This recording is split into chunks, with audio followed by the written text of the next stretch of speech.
Allow to record. Anybody else? No, thanks. I don't know how to do that, so. Okay, just wait for the recording then. I'll do the recording. Yeah, Where did I get to? You've not done elastics yet, have you? Yeah. Yeah. Oh, I didn't. Oh, did you? Yeah. I did. I posted it on the group. Oh, right. Okay, I must have missed that.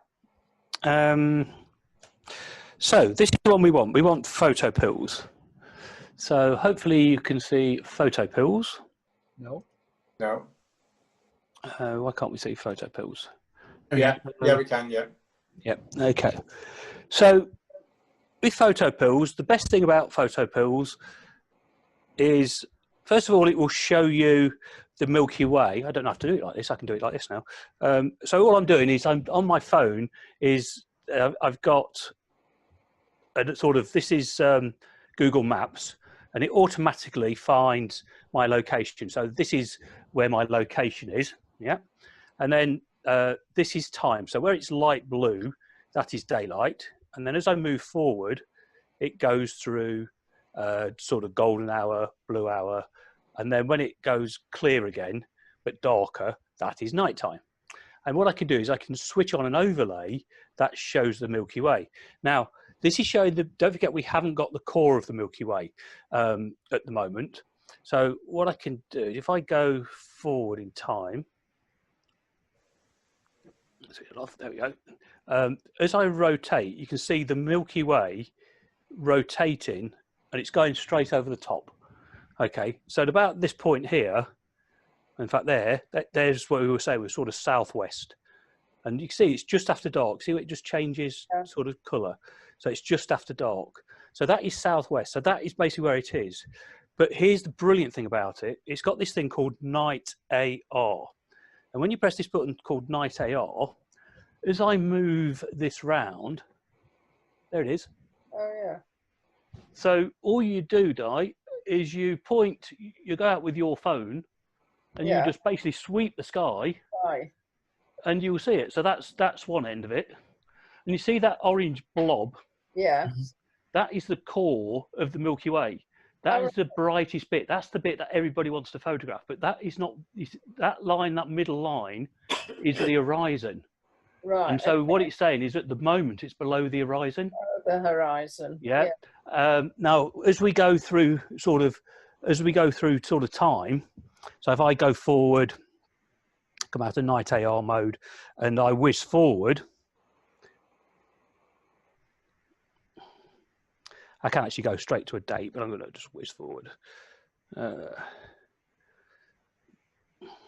fact, I'm better to go to date. Let's go to the moon tab. There we go. There we are. And again, right, where are we now? We are now in the 12th. Go again to the next new moon. That's half. Looking for the next new moon. There we go. That's January. Go to the next one, because it actually rises in February. There we are. That's 11:02. Should be visible now. So as I go through here now in February. No, let's go a little bit further. That's a half moon. Here we go. New moon. So in February, or in actual fact, we're into March now. What we're looking for, there. Can you see, right, just at this point, this unfortunately is quite early in the morning. If you watch this line, this is the Milky Way, and this line here, you see where it suddenly gets these big dots? Yeah. And then there's that grey line. When it hits that grey line, that is the point where the Milky Way core is above the horizon, and it happens at 4:05 in the morning. But if I go back to Night AR mode, you want to get out of bed early. Oh, by the way, now it's in the south. So now, there it is. Where's my phone? There. Yeah, the orange dot's above the line now, yeah. And the orange dot's above the line. So you can see how it changes direction throughout the year. So it changes direction throughout the night, but it also sort of changes direction throughout the year. So that is probably when I tend to get, looking at that direction there, that is where you see that picture where I've got kind of like the the stables and everything in the Milky Way going over the top, or even the picture of the tractor. Mhm. That's where I tend to be sort of shooting. So unfortunately, this was in March, April, when we went into lockdown, and I was really pissed because that was Milky Way season where I would Mhm. normally be out and about. Yeah. And of course, they basically, said you can't travel and you can't do this and you can't do that, Mm. which meant it was very restrictive as to where we go. And then as time, what you can do is as you move through time, so you can use your finger, and it sort of shows you through time where it goes throughout the evening. So you see there at about, what time is that? That's at 9 o'clock in the morning. 9 o'clock in the morning. Yeah, so Mm. 9 o'clock. But don't forget, by then it might be light. Yeah. So the unfortunate thing we get is for us, the core is above the horizon most of the time when it's bloody daylight. But because in Australia it's their winter when it's our summer, they get all the good stuff. Yeah. So Glenn, how did you actually get the Milky Way up on your phone? What, with this app? Yes, with that app. I've just got the app. Oh, you just bought Photo Pills? Yeah, just got it. Okay, right. So what you do with, so starting from the scratch, has anybody else got Photo Pills? Do you want me to run through this for you? Got it on the Go phone. and grab your phone then, and let's run through it. We'll go back to today. Right. Okay, Photo Pills is massive, but let's run through the top. The thing you want to be looking at, there's two panels that you're probably going to use. If you go across the top of Photo Pills, you've got these panels across the top. And if you use your finger, you can scroll across these panels like this, okay? The two panels you're interested in, or three panels you're interested in, are the moon panel. So picture of the moon, Mhm. of the moon, yeah. The Milky Way panel, so it's a picture of the Milky Way showing you like the dots. Yeah. Yeah. And the next one is showing you the galactic center direction. So the third one, this one here with the picture of the Milky Way, what that's doing is it's showing you where the position of the Milky Way is. So if at the moment it's like going straight up, but that will change like this throughout the season. You'll see that diagram in the top change throughout the season. Right, so the first thing you need to do is get your location. So to get your location, down the bottom here where the blue bar is, you've got like a pin. It's a, well, you can see it's this thing here actually. It's kind of like an arrowy thing with a pin in it. Can you see that? Mhm. That's your location. If you click that, the map should go to your location. Right. Got it? Yeah. Right. The next thing is the bar. You want to set the time. To set the time on the bar that goes across the bottom, just double tap the bar.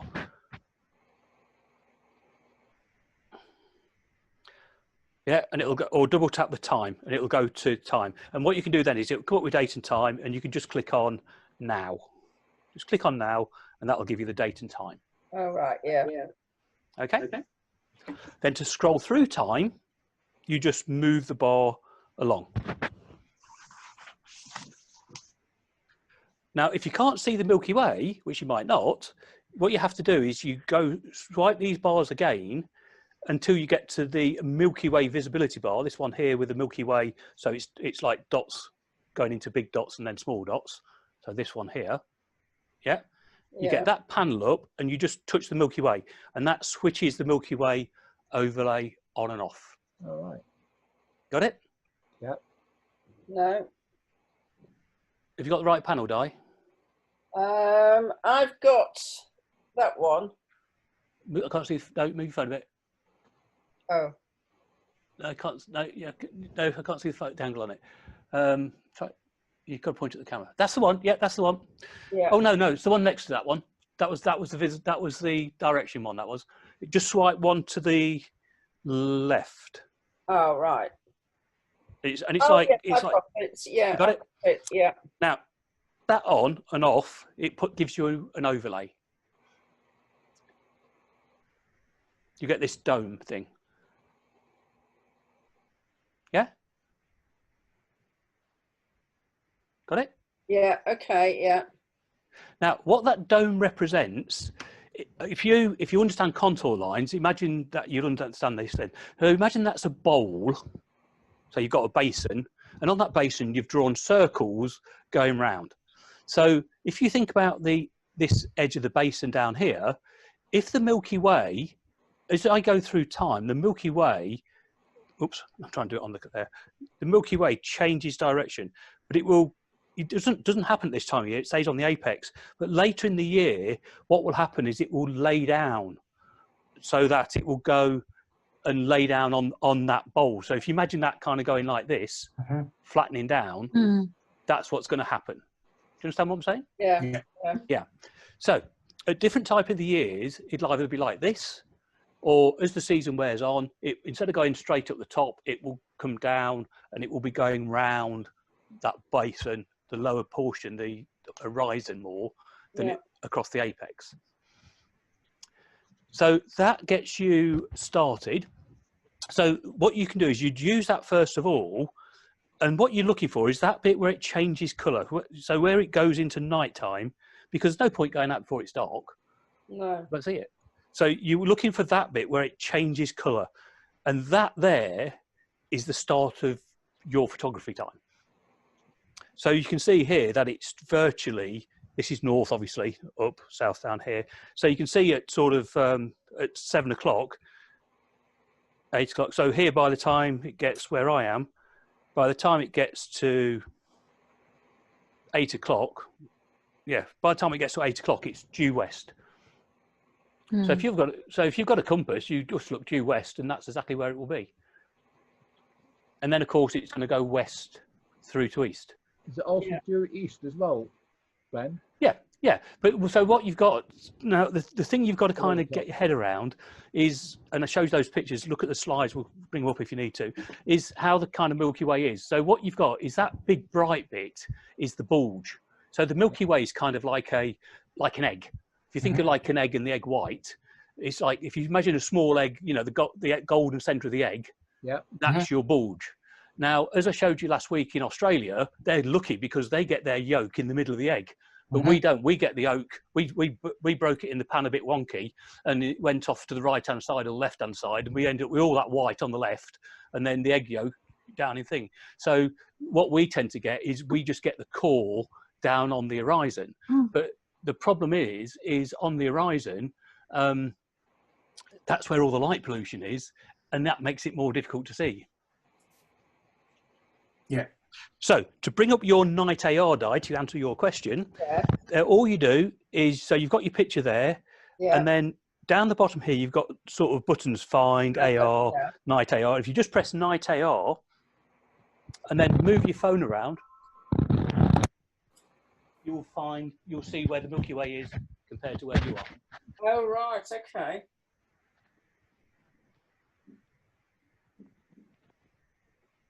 See it?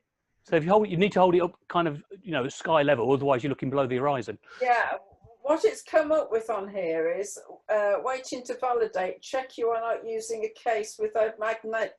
Yes, right. Yes. So you can't do that. So I actually went and got a different case specifically because the case I had has got a magnet in it. It's one of these that has your wallet, has your cards in. So just take your case off. Once you take your case off, just give it a quick figure of 8 to calibrate the compass, and then you should find it works. Oh, right, okay. And to answer Jim's question, over here now, you see there's the skinny end of the Milky Way. Oh, yes. So in my scenario, the yolk is over there, and that's the kind of the white on that side.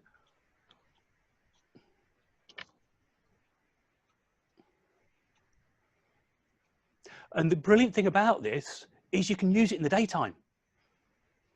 Because what you can do in the daytime is you just go to your location and you just get your phone. You go, so not like you did your windmill die.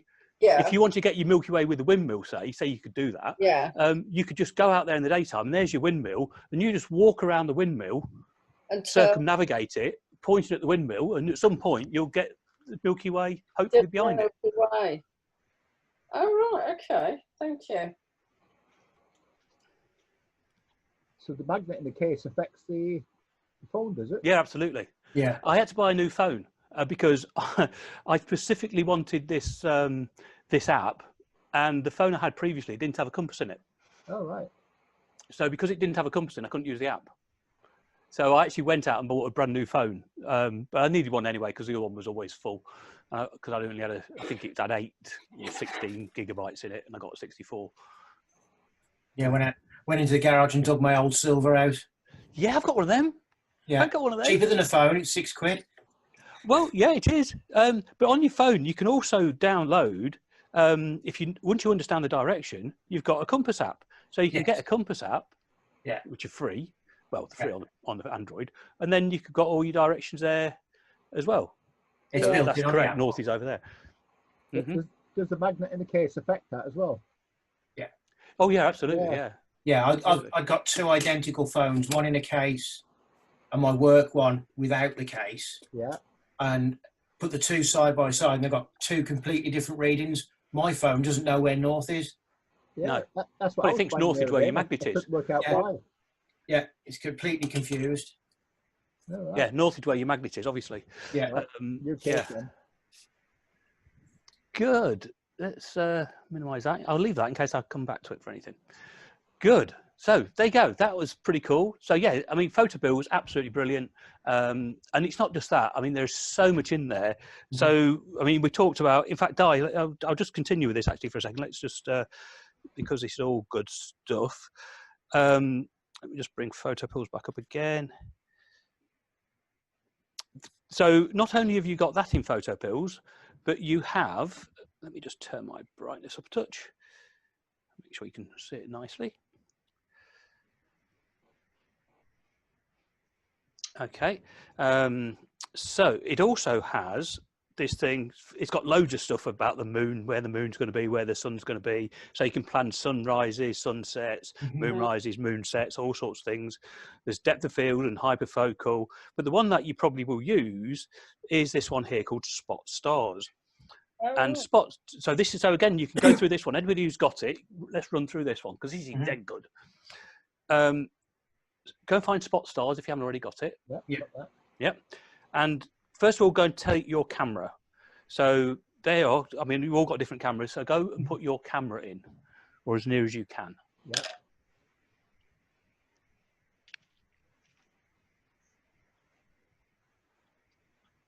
What do you mean put your camera in? So basically, it says there at the top, Di, it says camera. Yeah. Yeah. All right. Okay. Yeah. Yeah. So I use my 750. So, but obviously there's a 7200 there, whatever you've got. So pop your camera in. All right, and then it'll put a tick next to it. Right. So the next thing is you've got your camera. Next thing is what is your lens? So in your case, Di, your lens is your 9mm. I've just got my new lens, so I'll put my new lens in, which is a 15mm. Yep. Okay. Next thing you do is you tell it the aperture. Well, the lens I've just got is a 2.8. I think you said yours was an f4, Di. Yeah. Don't leave my chair, you. I'm coming back.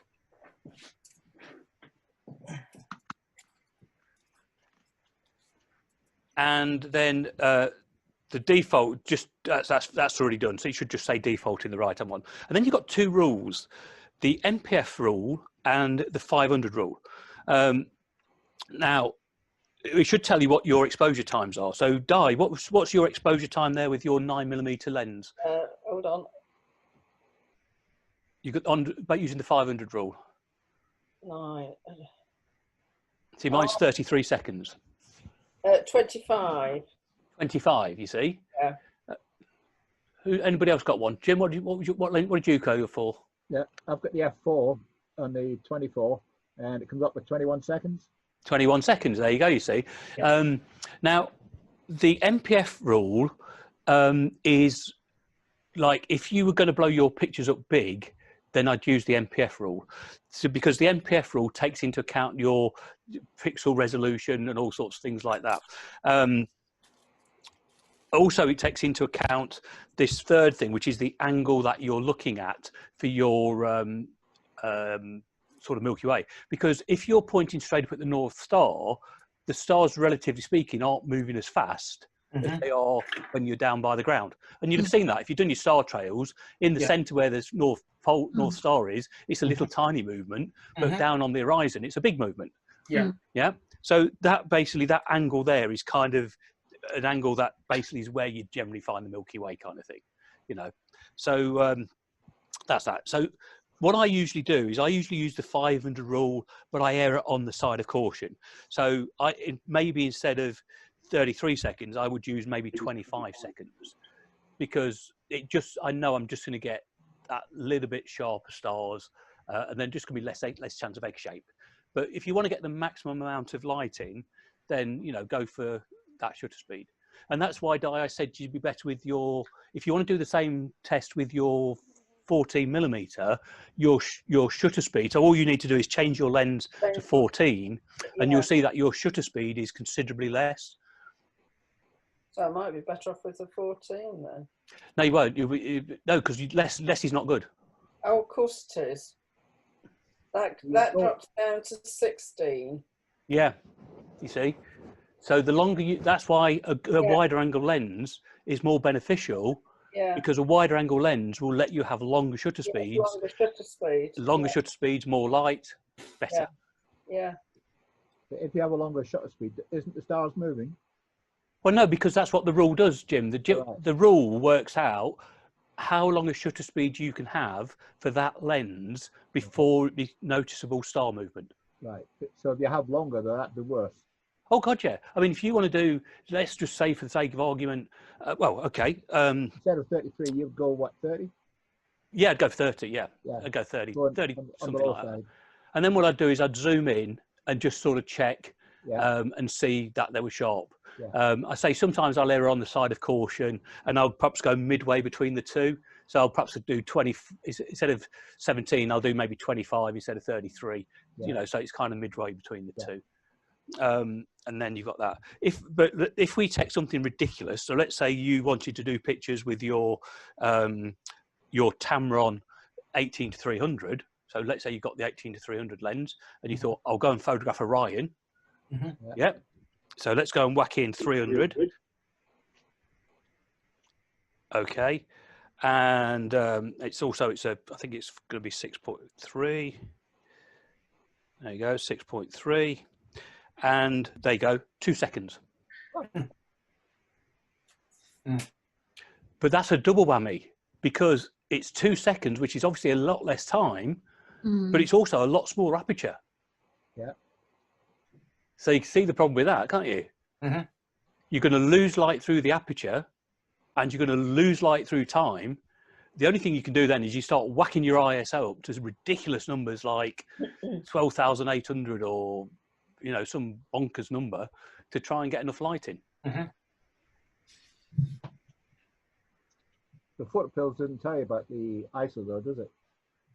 No, ISO doesn't let any more light in. No. But the trouble is, if you were to not, if you were to just do 2 seconds at say 3,200, the image on the back of the camera would be so dark, you actually wouldn't be able to see it. So you're having to turn your ISO up just so you can actually see what it is the hell you've taken a picture of. And then, of course, what you would do, and what I've done in the past, is you go and stack a ridiculous amount of shots, like 300 pictures or 100 pictures, because then, because exposure time is cumulative. So if you can take 100 pictures at 2 seconds, you've actually got sort of, 200 seconds worth of information. So what's the ideal time of exposure in total that you should right. Well, I mean, realistically, the more you can get, the better it is. But within, now, funnily enough, I actually did a test here, and I'm going to show it to you, of photographing the Milky Way at different exposures, and there is a point where it doesn't make any difference. But that's the Milky Way. When you're photographing, if anybody decides you do want the next course, and we look then at photographing deep sky objects, things like the Orion Nebula and stuff like that, then you're looking at exposures of 15, 20 minutes. Excuse me. Yeah.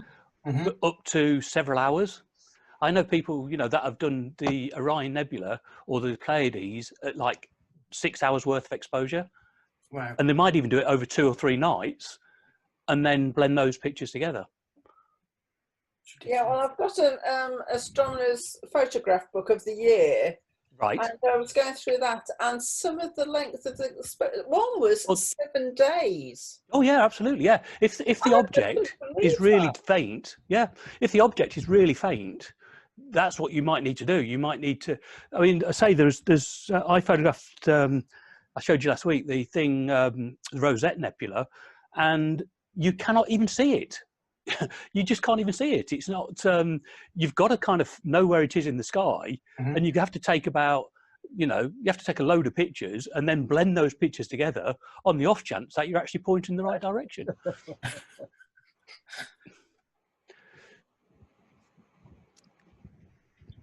There you go. Right. So that's a couple of good questions there. So that's hopefully you know how to use PhotoPills. It's absolutely huge. If you go on YouTube, there's tons and tons of videos about it.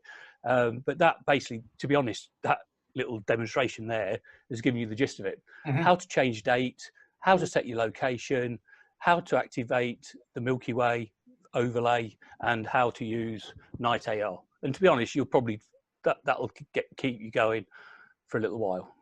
From recording, not. I don't think I was recording. I might be onto you, Jim. I don't think I was recording or not. I can't remember. There we go. Get ready. 3, 2, 1. Go. Blast off. Brilliant stuff. Okay, so here were the pickies. So this was one from Chris here. I'm not sure which order these are all in. Here's one from Chris. I bet this was one of the earlier ones. So, okay, 30 seconds then. It's on a 10mm lens, so we should be good. And if we zoom in to 100%, which we are, and you can see there, Chris, so we know that with a 10mm lens, it is around about 30 seconds, and you can see you have got pretty sharp stars there, no real noticeable trailing. Obviously you've got some cloud and yes, the cloud came over very quickly, but you did actually get the Milky Way there by the looks of it. Good. So 30 seconds, f4, 6400 ISO on a 10mm that's about lens. a stack of about 6, Glenn, I think it is. Oh, okay, that's not too bad. And of course, the other thing that's going to happen with a stack is the clouds are going to move in a different position on each frame, and that then becomes cumulative. So that's always an issue. So even if so let's just say, the cloud was here on the first picture, then second, third, fourth. Effectively, you could obliterate the whole picture, even though at some time you might have always been able to see something. Yeah, the last 4 I had to scrap because it came right over the top. Yeah, good, like that. This is one of Di's, so that's obviously one that you edited in Mind Eye. That's done a pretty good job, I think. You see the 7 sisters here? Yep. There you go, 7 sisters. And what did I do this? This was 15 seconds at 2.2 on a 20mm lens. So if anybody's got PhotoPills handy, let's just see what the exposure is for a 20mm lens. So a 20mm lens, okay, an aperture of f2.2. So an aperture of f2.2, 20mm lens, 750. The 500 rule says 25 seconds, and the NPF rule says 12 seconds. So I've kind of gone midway between the two and gone for 20 seconds. And I mean, they look perfectly sharp here, but if you kind of zoom all the way in, you can just see that the tiniest amount of egg shape, but they're pretty good. So 20 seconds I usually use with that lens. Did a good job of there, Di. Yeah, okay. Oh, that looks the same actually. Yes, I think it was, yeah. Okay, Jackie, you did a stack. Yeah, I haven't really processed it because I couldn't work out what we'll do is we'll process the one I sent to everybody, and then everybody can have a go with that one. But 30 seconds, 3.5, ISO 1600, an 11mm. Have you got an 11mm lens then, or is that? Well, there was 10. It should have been 10, shouldn't it? Okay, yeah. But 30 seconds. Let's just zoom in. And again, 30 seconds. Good sharp stars with a 10mm lens. And I think we just checked it a second ago, and I think it said 35 seconds or something with a 10mm lens. So that's pretty good. And you just got, that's the Pleiades down there in the bottom left-hand corner. Yeah. There's Milky Way. And I think I sent you that one by mistake, Glenn. I don't think that. Okay, I'll bounce through that one then, Chris. Yeah. So there's another one when you got, is that the same night or? Same night, yeah. Same night. Very cold, windy night, yeah. Oh, that night I went out, bloody freezing, wasn't it? So there's one of Carrie's. So see, Carrie, that you've done your sort of use the thing I suggested about the gradient. Probably went slightly over the overall gradient a little bit, but lovely sharp stars, and not surprisingly, because again, interestingly, you're at 11mm as well on a 10mm lens. So we know that with 10mm lens, you can get away with about 30 seconds, and you've only given these 15 seconds. And look how sharp your stars are. Mm. I mean, even if I go, let me go right the way in for you. This is 300%. You know, and they're still very, very sharp. So again, it's this little trade-off, guys. You know, you kind of think, I want really, really sharp stars, but then you've got to give it less exposure, and then you start to lose detail because you get less exposure. It's a real juggling act. It's a real juggle. That's another go, same thing. I don't know if it's just no slightly different picture, I think. Yeah. So this is obviously the one I sent over. That's Jim. Good edit. Not bad, Jim. Not bad at all, mate. Right. Not bad at all. Couldn't quite get the same as you. Well, you know, it takes me a while. But that's great. You got all the dust. You got all the different tones and everything. You did well there, mate. You did well. Not bad at all. Yep, there you go. There's good old Andromeda there. Yeah. Excellent. That's not bad. Okay, another one with Di. So Di, you've got your shot here. Let's just see if we can have a quick bounce through it. Make sure it's sharp first of all. No. So 20 seconds f4, 1600 ISO. Quite a lot of noise. Did you do a stack on these, Di? Or is it just one? Oh, I can't remember now. I'm not sure if it's just one. I think it might be just one actually, because if you stack them, it normally gives you the cumulative time. Oh, does it? Yeah. Let's just have a quick. I think that was too long. I think 20 seconds was far too long, actually. No. We just did your maths for you. What was it on your 9mm lens? We just did it, didn't we? Yeah, 15 I would have thought would have been better, actually. No, what, you mean you thought it was too bright?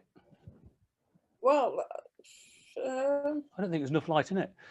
Let's bring the whites up for you. Anyway, no, let's. Yeah, F4. So this is underexposed by about. Yeah, it says 25 seconds. 20 seconds it is on this. Yeah.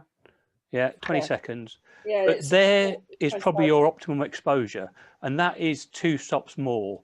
Yeah. So what you could have got away with is you could have turned your ISO up to probably 3.2. Yeah. And you could have used that rule, and I think we said with that lens it was around about 30 seconds. I can't remember. Yes, I think it was. Yeah, 30 seconds. So if you'd have gone for 30 seconds at 3,200, you'd have got something that looked a bit more like that. Well, yeah. Yeah. And all I've done there is brought the exposure up. Yeah. Yeah. Now let's go and correct the color balance a bit because it's a bit blue. So get the eyedropper tool, and we just come in here, find the area. There you go. That's probably got a little bit green, so we just take some of the green out. Okay, now there you go. So far, I've hardly done anything. All I've done there is I brought your exposure up by 2 stops, which you could have done by using a higher ISO and slightly longer shutter speed. Right, so now let's just bring the whites up. Yeah, and just bring the shadows down. And see, we're starting to get it in. But the big issue we've got, because it's only one frame, I don't even have to pull it up.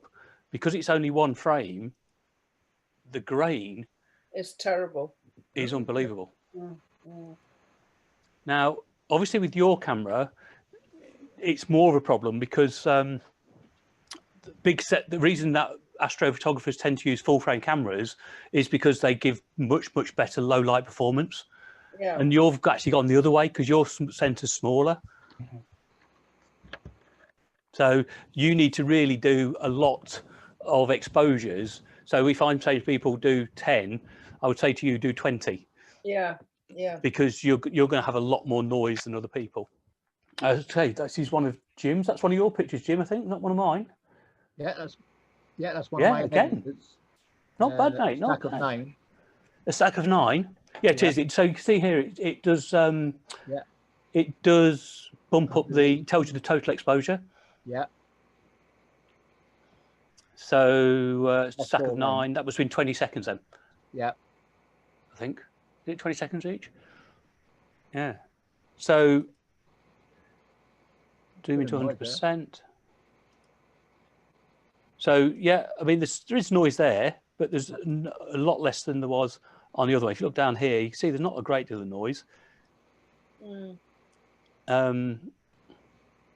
So if you do more, Jim, then you just get slightly more, slightly less noise in there. But one of the things that you will notice with these, because we are stacking, so what the stacking does is, one, it reduces noise, but 2, it increases detail. And so what you start finding is you start to see these stars that you never even saw. Yeah. And I remember, Di, you commented when I sent you my picture, you went, "Oh God, such a lot of stars." Yeah. And so it's almost a downside is sometimes when you're trying to do the Milky Way, you almost get too much detail and it gets obliterated a bit. And what we can do, which we'll cover on the edit, is actually the opposite to what you think. Is what we actually do sometimes. We take it down the clarity a little bit. Right. And what it does is it loses the fainter stars. If I take it all the way down, you can see look at the Milky Way. Yeah. You can see how you can see all the colour of the Milky Way, but not necessarily the detail. So what we can do is when we do our edit, we'll do a little bit of judicious, sort of localised declarifying, if you like, and sort of hide some of those. Right. Can you hide some of the stars as well when you've done the stack in that software? I think Yeah. there's a video about deleting stars. There was there was one that was star enhance, which I tend not to use really, because it does exactly that. It will enhance all the stars, and it just gets so busy that you can't actually see anything. In Photoshop, there's a technique called star minimalization, where basically what you tell Photoshop to do is you tell it to find stars below a certain size and basically delete them. And so you're using the selection tools, and then what it's doing is any dots below a certain size, it's almost treating them like dust. But funny enough, actually, you can actually use the dust and scratch filter that does the same thing, which we'll have a look at perhaps later on. Yeah, that's quite nice, Jim. 180 seconds again, but looking obviously towards not necessarily the Milky Way or anything. This is just looking towards. That was just always. Yeah, but it looks like you've got pretty good dark skies over that neck of the woods anyway. Where are you Not pointing? bad. I'm down at the recreation ground at the edge of the village. Yeah, It's quite good. yeah. And again, the important thing is it's not necessarily where you are; it's what you're looking into. Yes. Yeah. That's Again, the there's your Milky recreation Way. ground. Yeah. Yeah. And I can see here where you did your painting round with Equator. You've got some weird sort of stuff. So that's obviously one before you edited it, I think. Another That one was with before Jim. editing the Yeah. sky. That's a single shot. No, it's a raw. It says No, times 9. But if you've actually done your beacon doesn't that look one, quite yeah. so. What I had to do was straighten the beacon because it was Right. over. Right. So this die I thought was lovely. I thought you actually did an absolutely cracking job with this. I did your lenses. Oh, don't tell me what your lens is actually. Oh, right. Um, It was the. I think it's the 14 to 140. 14. Yeah. 14. Because if it'd been the 9, I suspect it would have leant back a bit, and Yeah. it doesn't look like you've zoomed in slightly on the things. But because you've used a slightly longer lens, and you've got your lens down on the horizon, you've actually got really quite good long star trails. I don't know what the total time was. Do you remember? 30 seconds, I think it was. Yeah, What, just one shot? No, I did 100. Oh, okay.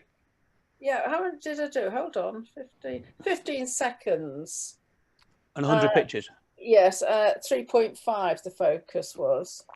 Okay, so 100 seconds. So that's 100. Yeah, so it's not 100 pictures. Yeah, so it's not massively long time. But I thought, if is that in your village? That's a Yes. great prop to have in Yeah. the village. Yes. That is a great a great thing. And I don't know which direction that you're pointing there. Any ideas? It was. I think it was pointing east. No, not east. It'd be about west. Well, it sounds to me then you've got a potential come next month, December the 3rd. Yeah. Could be a good picture there for you. Yeah. But use your 9mm lens. Yes. And your longer exposures. Yeah. Again, I thought that the composition on that one I thought was absolutely spot on. Absolutely love that picture. Love that. I'd tell you what, kiddo, I'd been pleased to have taken that. Yeah. No, I was pleased with that one. Yeah. And needless to say, the miller is absolutely over the mood with. Oh God, I'll bet it is. That's bet it is. Yeah. Oh, brilliant! I thought it was cracking. I mean, all I would say is if the only thing really you could have a go at on it, keep that composition. That's great. Just try and go for more time. Yes. See if you can get, and again, try it with a wider angle lens, maybe, because just up here in this bottom left, about here, I would say, looking at the curves, I'd say somewhere about here is your North Star. That's right. Yes. That's right. The North Star was. Yes, it was. Those wind blades are actually facing the North Star. Okay, so so maybe just try that on the wider angle. So it'd be interesting to see what you got. Yeah. Good. Like it. Love it. Great shot. Just in for direction. Yeah. I can't explain that one, Carrie. I know you said you did something. Yeah. I did what you suggested on. What I thought. Choose gap filling from the preferences on the right hand side, which I'd forgotten the first time, and then so I thought, oh, I'll do it again, and came up with this pink one. So anyway, just looks like you've been on acid. So yeah, I say I could have understood it maybe if it was a green one, because the actual lines are green, aren't they, on the overlay, not pink. So I'm not quite sure how we managed to get a pink one. Oh well, it's very girly. It's obviously the Barbie version. There we go. But then you did that, and that was kind of cool. And what I do like very much. That was the same one, but it was without the gap filling. Right, and so what you'll see here is if you you can see, so there's a kind of a yellow line, then there's a gap. So that's basically what the gap filling tries to do. It tries to fill those gaps in, and all that is that 1 second delay between each frame. So that's why you have to keep that delay really short. But what I do love about this is look at the different colours of these stars. Tremendous, really, really good. Love those. Chris, wow, that's technical of Chris. Yeah. Might move. Looks like sherbet, mate. Looks like you still it's called glitter. It's like glitter. Right, Ian. Okay, Seven Sisters times 61. Okay, so it's a TIFF, so we can edit it. Yeah. Did you edit it as well? None of these are edited. I was having an absolute nightmare last night. Let's have a quick look for you then. Right, okay, let's just bring the exposure up first of all. And you can see that about 3 stops. Okay. I'm always very cautious with light pollution here. I know you are, mate. This was ISO 200. Yeah. Well, the fact to bring it up by 3 stops, I would probably, and they are very dark, I would probably, let me just reset it actually. Let's look at your histogram. Yeah, that wants to be kind of, your histogram wants to be, in fact, I can't even get it over from there. No. Yeah, so let's bring that over. Exposure. Yeah, it's 3 stops under, isn't it? About 3 stops under. Okay, so 2.9 seconds at 1.8, 35mm lens. So if somebody wants to do the maths for me, I imagine with a 35mm lens, what's the maths on it? Anybody got photo pills, Andy? What's the maths? 35. Well, a 50mm lens is 10 seconds. So imagine 35 should be around about 12, 13 seconds. 1.8. So 35 at 1.8. NPF is 4.98. Right. So you could have gone even on that. And what's the 500 rule? 500 rule is 9. 9. So you could have certainly gone, 7 seconds or something like that. I'm on a crop. I I'm on a crop, not a 500. I'm a 300 rule. Oh, 300 rule, yeah. Yes. So that's why I heard under to try and keep them sharp. Okay. Well, they're certainly sharp, but yeah. But there's no substitute for. Remember, ISO doesn't really do anything. You've got a good wide aperture, that's brilliant. But yeah, I would have gone for your maximum length of time. Okay. Over ISO really. Yeah. So let's just then try a quick color correction on it, because it'd be interesting, because I know you are in a massively polluted sky. I did the edit a couple of times. I still couldn't quite. I wasn't happy with it. I thought I'd let you do it. Do a much better job than I will. And bear in mind, this is literally over the top of Birmingham. Yeah, absolutely. Yeah. Where it was that last night.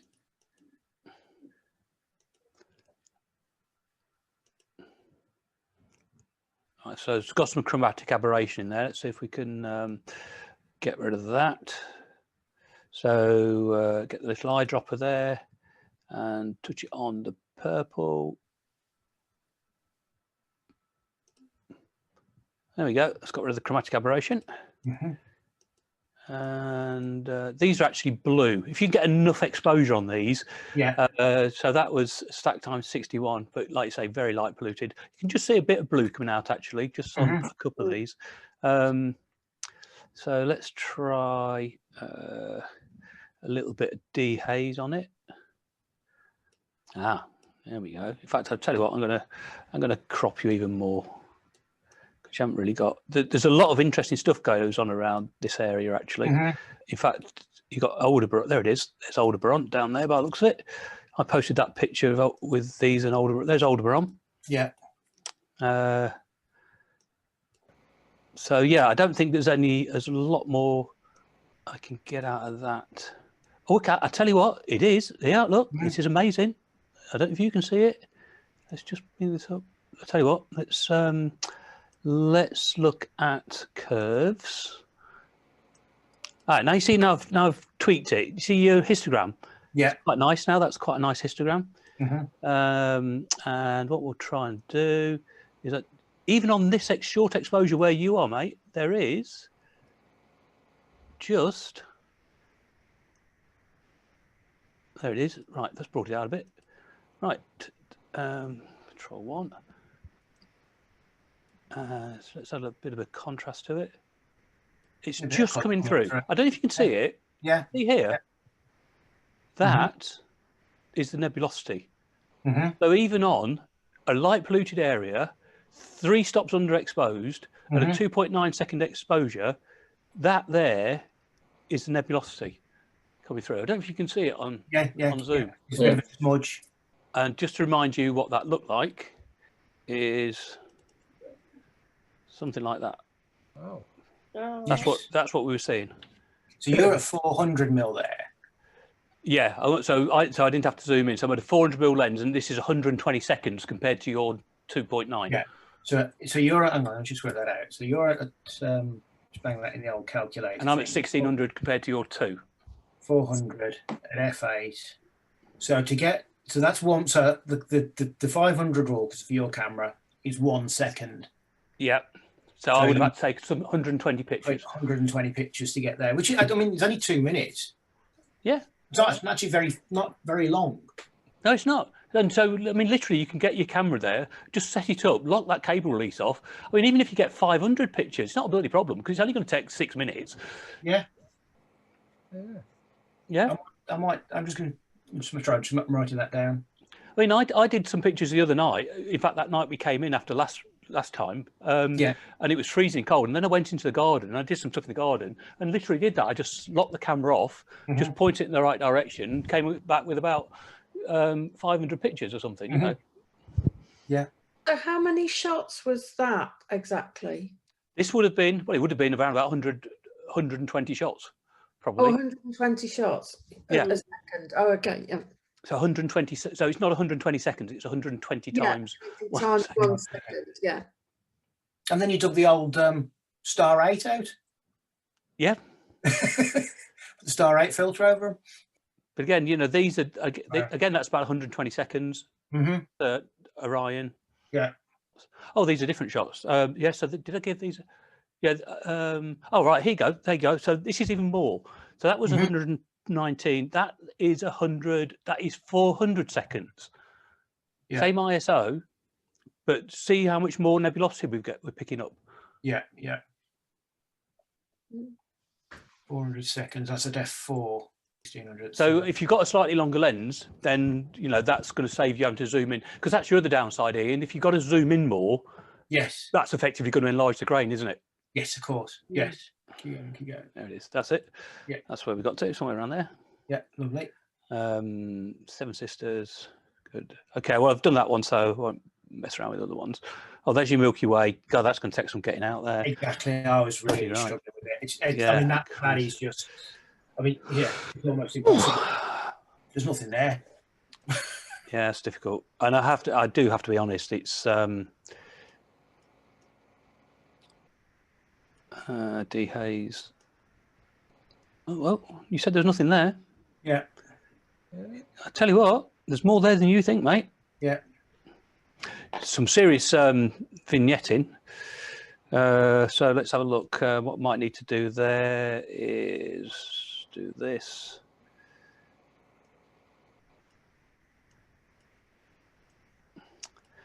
Invert. Am I inverting? Oh, there you go. Let's bring the height. Let's bring the shadows down. And what we'll do is we'll take the feather, put them feather at maximum. Oops, the other way. Okay. Might just bring that in slightly.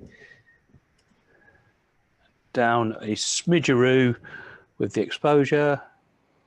Increase the saturation a bit. And there we go. That's before, that's after. Right. I think there's a bit more in there than you think, mate. They went off. And in fact, all I would say is you frame it. Well, in fact, had you done your framing that away, because you've only got kind of, you've gone through the height, the height of it, so you need to turn your camera around a bit. Yeah, yeah. And that's where obviously having something like photo pills. With more work on that, I'd put another radiant on there and brighten this outside up. But yeah, with some playing, you get there. Some stuff to play with. Yeah, absolutely. At least it's not a complete disaster then trying it from the garden. No, not at all. Okay, and then Chris, we have a nice star trail, Chris, and obviously bang on the old North Star there. Little planes, couple of planes. Yeah, that's 16. The rest I had to scrap because the lens started to mist up, you know, with the cold. Did we talk about lens warmers? We didn't, did we? Somebody else. I said to mention it. Somebody said to, you did it one of the other nights, on a Thursday night. Yeah. Yeah, you could. So, if you are going to be doing time lapses for any length of time, there's a good chance that it's going to get cold, and as your lens gets cold, obviously you can start to get condensation. Interestingly enough, I was thinking about this with that lens I was talking about. You've got the Firefly lens, which was the plastic lens, and you've got the I think they call it Blackthorn or Blackfire, which is the metal lens. And I actually think you're probably better off with the plastic lens because it's going to cool down slower than the metal lens is. Yeah. And because obviously once that metal lens cools down, it's going to give you, it's going to slow it down. So all these are, that's a little heated strip. Yeah. So it's just this little thing, it's Velcro, just clips on. There you go. And just goes around your lens. And then this plugs into one of those power banks. Oh, I know why, because it goes into thing. And there's a little controller. That's it. There's a little controller there that you can have it on low, medium, high power. I just tend to keep it on low. But yes, so they're about 17 quid. I'll post a link if you want me to. But if you do suffer with the lens steaming up, you can whack one of those around the lens. I'll be honest with you, I think I bought this one too big. I thought the benefit of a big one, I could use it on all the lenses. But in actual fact, you have to wrap it round twice, which is a bit cumbersome. So I would probably suggest a smaller one, which also saves you a few pennies. So yeah, that just goes around the lens. So, and then the other thing I would have mentioned is I tend to tape the lens up. So once I've got the focus, I did like that idea of that lock on that lens that I talked about. I thought that was a brilliant idea. But I tend to tape the lens up, and I tape up over the auto manual focus switch so that I can't accident. Because if you've got it on autofocus and then you manually focus it, because some lenses you can manually focus, even though autofocus is switched on, and then as soon as you touch the focus ring, they go, and then it's out of focus again. And so you think you've gone to all that trouble to focus it, and then it's all undone as soon as you touch the shutter button. Brilliant, guys. Any questions then about your pictures? I thought that was great. I like that North Star. So let's go and take a, because it's a 3-hour session, let's go and take a quick 5-10 minute break. Go and grab yourself a coffee or something. And if you've got any questions, have a think. And then what we'll do is we'll come back and we'll edit your pictures, that picture that I sent to you all, and we can work through it together. Okay. Yep. And just remember, you know, if anybody does decide they want to get anything and they want to get it from either Wex or Amazon, you know, just drop me an email, let me know what you're after, just like Ian did earlier on. Thanks, Ian. Okay. And I'll send you that affiliate link over. Glenn, just a quick question. Yes, Chris. Using the remote, when I set it to do 30-second exposures with a 2-second interval, sometimes it's taking one every 30 seconds and sometimes it misses one out. So I'm only getting one per minute. Okay, right. With the 1-second interval or 2-second interval? 2-second intervals between each one. Right, okay. Now, if you just said that to me it's similar camera to yours, isn't it? Yeah, that's right. If you'd have said to me 1-second interval, I would have said go to 2. Now that's using it on the timer rather than on the whole having it locked off. And you've got the camera on bulb. Yeah.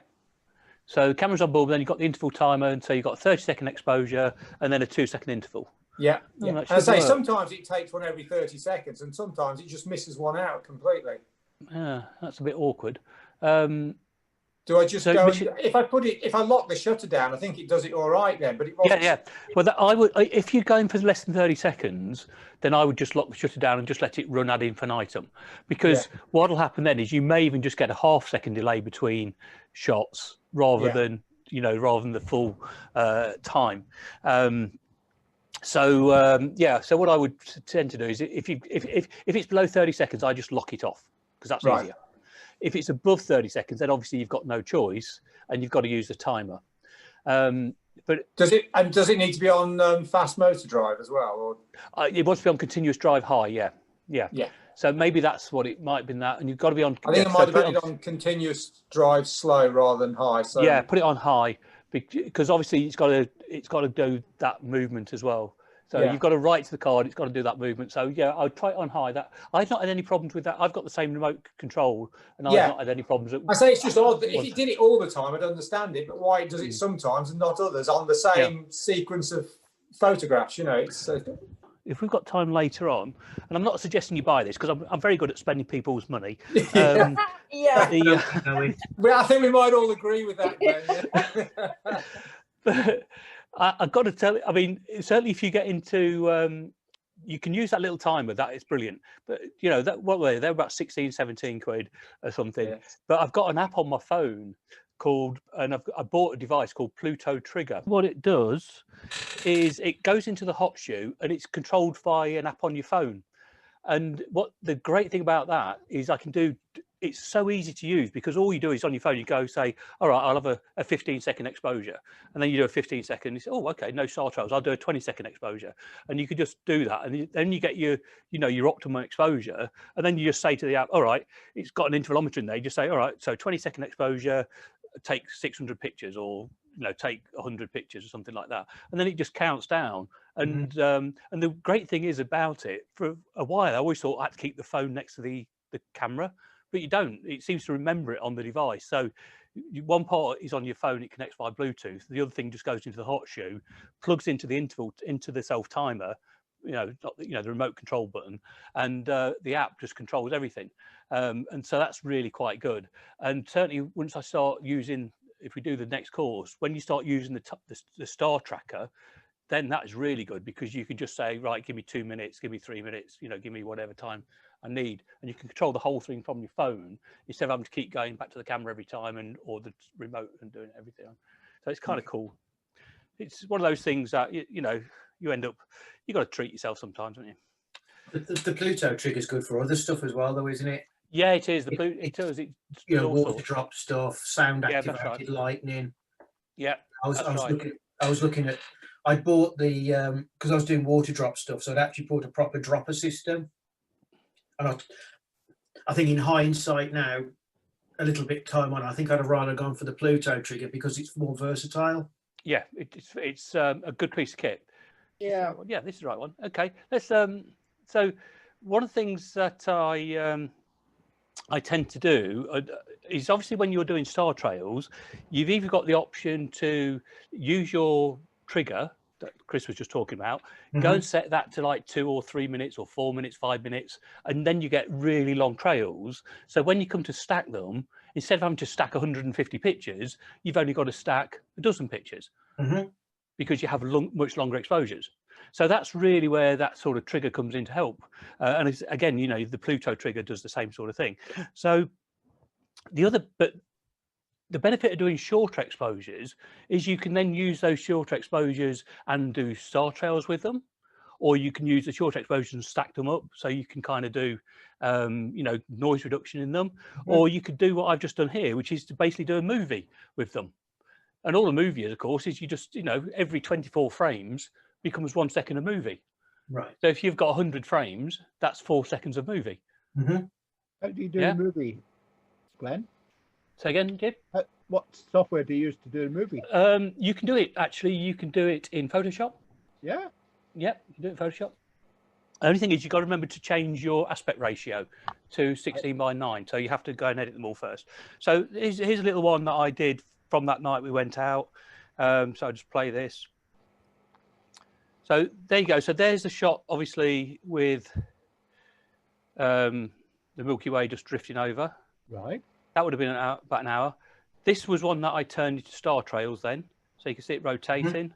Yeah. And we just used the same shots and turned them into star trails. And then I just ran the same thing and just reversed them, but did reverse order. And so they just did that for you.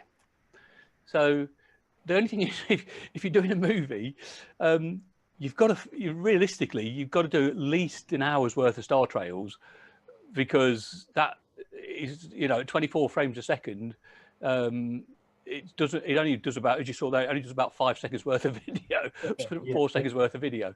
So you need to do it for about 2-3 hours to get any reasonable length of a video for you. Let's see it again. There we go. See the bloody planes flying over. And the interesting thing is, if let me just bounce back to the Milky Way again, the first one. You see, you don't need to do massive amount of. There's very little editing on this at all, but because it's a moving picture, you tend to see the Milky Way better. Right. Yeah. Because you notice it moving.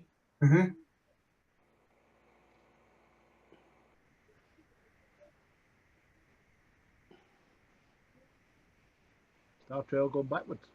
Yeah, star trail going backwards. I just run it in reverse. If you just load them in reverse, then you'll get star trail running backwards. There you go. I'm going to have a quick look at how to do a time lapse using Photoshop and Lightroom. So the first thing we need to do is just go into, obviously you've got to have a sequence of pictures. The more you've got, the better. So I think I've got about 85 here. And the first thing you need to do is you need to get these cropped to kind of a television size ratio. So to do that, if you go into the crop tool obviously here, and you want to, from the drop down, you need to choose 16:9. So do that, sort of get your crop in there as you need it, and then go off and do your edits in the normal way. So I've already done a sort of a few edits on this image here. Just bring those highlights down a little bit. There you go. I've also put a little bit of noise reduction on because this was taken on the D7-200 at 3200 ISO, so it is a little bit noisy. So what we've just done is come down to detail here, and like you can see, I've just turned the noise reduction up quite high, actually to about 50. It really was quite grainy, and that's just softened it. But you just go and edit it in the normal way. Then of course what you've got to do is you've got to synchronize that first edit with all the other edits. So we come down to the last one, hold the shift key down, click, and then we go sync settings. You can do this from the develop module or from the library module. I'm in the library module here, and I'm going to choose synchronize, and make sure that you've got check all. So we synchronize, and they should all now change to match the first image, and just make sure that they do change, because sometimes you might get a rogue one that doesn't change for some reason. So just a good idea just to bounce through them. And the good news is in actual fact, if you hold down the sort of the right arrow key, you can actually go through these at a reasonable rate. In fact, there was a couple there that you see hadn't actually changed. So you just go through those at a reasonable rate, and you can actually get a really good idea what your time lapse is going to look like. Okay, so as I say, just kind of in grid view, just make sure that you let them all update just before you export them. I have had times in the past when if you export too quickly, so Control D, if you export too quickly, then you might find that one or two of them haven't updated. Doesn't happen very often, but yeah, just there's one you see, and that they will pop up. So just make sure that they have all updated. Okay, then the next thing you need to do is you need to export these out, and what I would do is actually export them out to a folder as JPEGs. So I'm just going to go Control A for all of them, and we're going to go File, Export, and hopefully you've already got a preset set up. Now I've got one set up here with my logo on, 1920 HD with logo, so it's your normal sort of setup, but obviously in your size you want to be choosing 1920 by 1920, and the one I want is obviously without a logo. And for your screen resolution you're going to be 72. So I'll just hold this here for a second, and if you want to you can, oh hang on, custom text, we want to change that, don't we? Call that HDTL for high definition time lapse, and your sequence here, what I would choose actually is probably custom name sequence, just to make sure that it goes 1 2 3 4 5 6. It should do anyway for you. The quality is okay at about 80, so let's just work our way down then. So same folder as original, put into subfolder, add to catalogue, folder called 1920 edits. Existing files, ask what to do, file naming, tick the box, custom name sequence, custom text, HD timelapse, TL, and starting at number 1. Choose JPEG, sRGB, quality of about 80 should be fine. And in the image resizing, tick the box and put 1920 by 1920.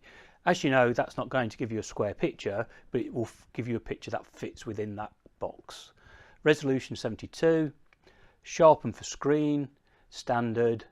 It doesn't really matter about metadata and that type of thing, and obviously you don't want to be putting a watermark on there, but I would say show in Explorer just so that you know everything is okay.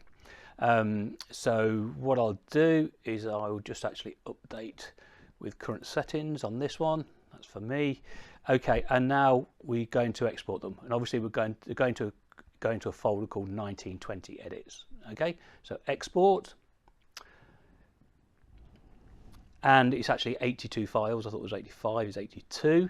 You can see here at the top here it says export 82 files, and what will happen is once that export is complete, then obviously that will open a folder up with those files in. So through the magic of video editing, I will pause here and come back as soon as those have rendered.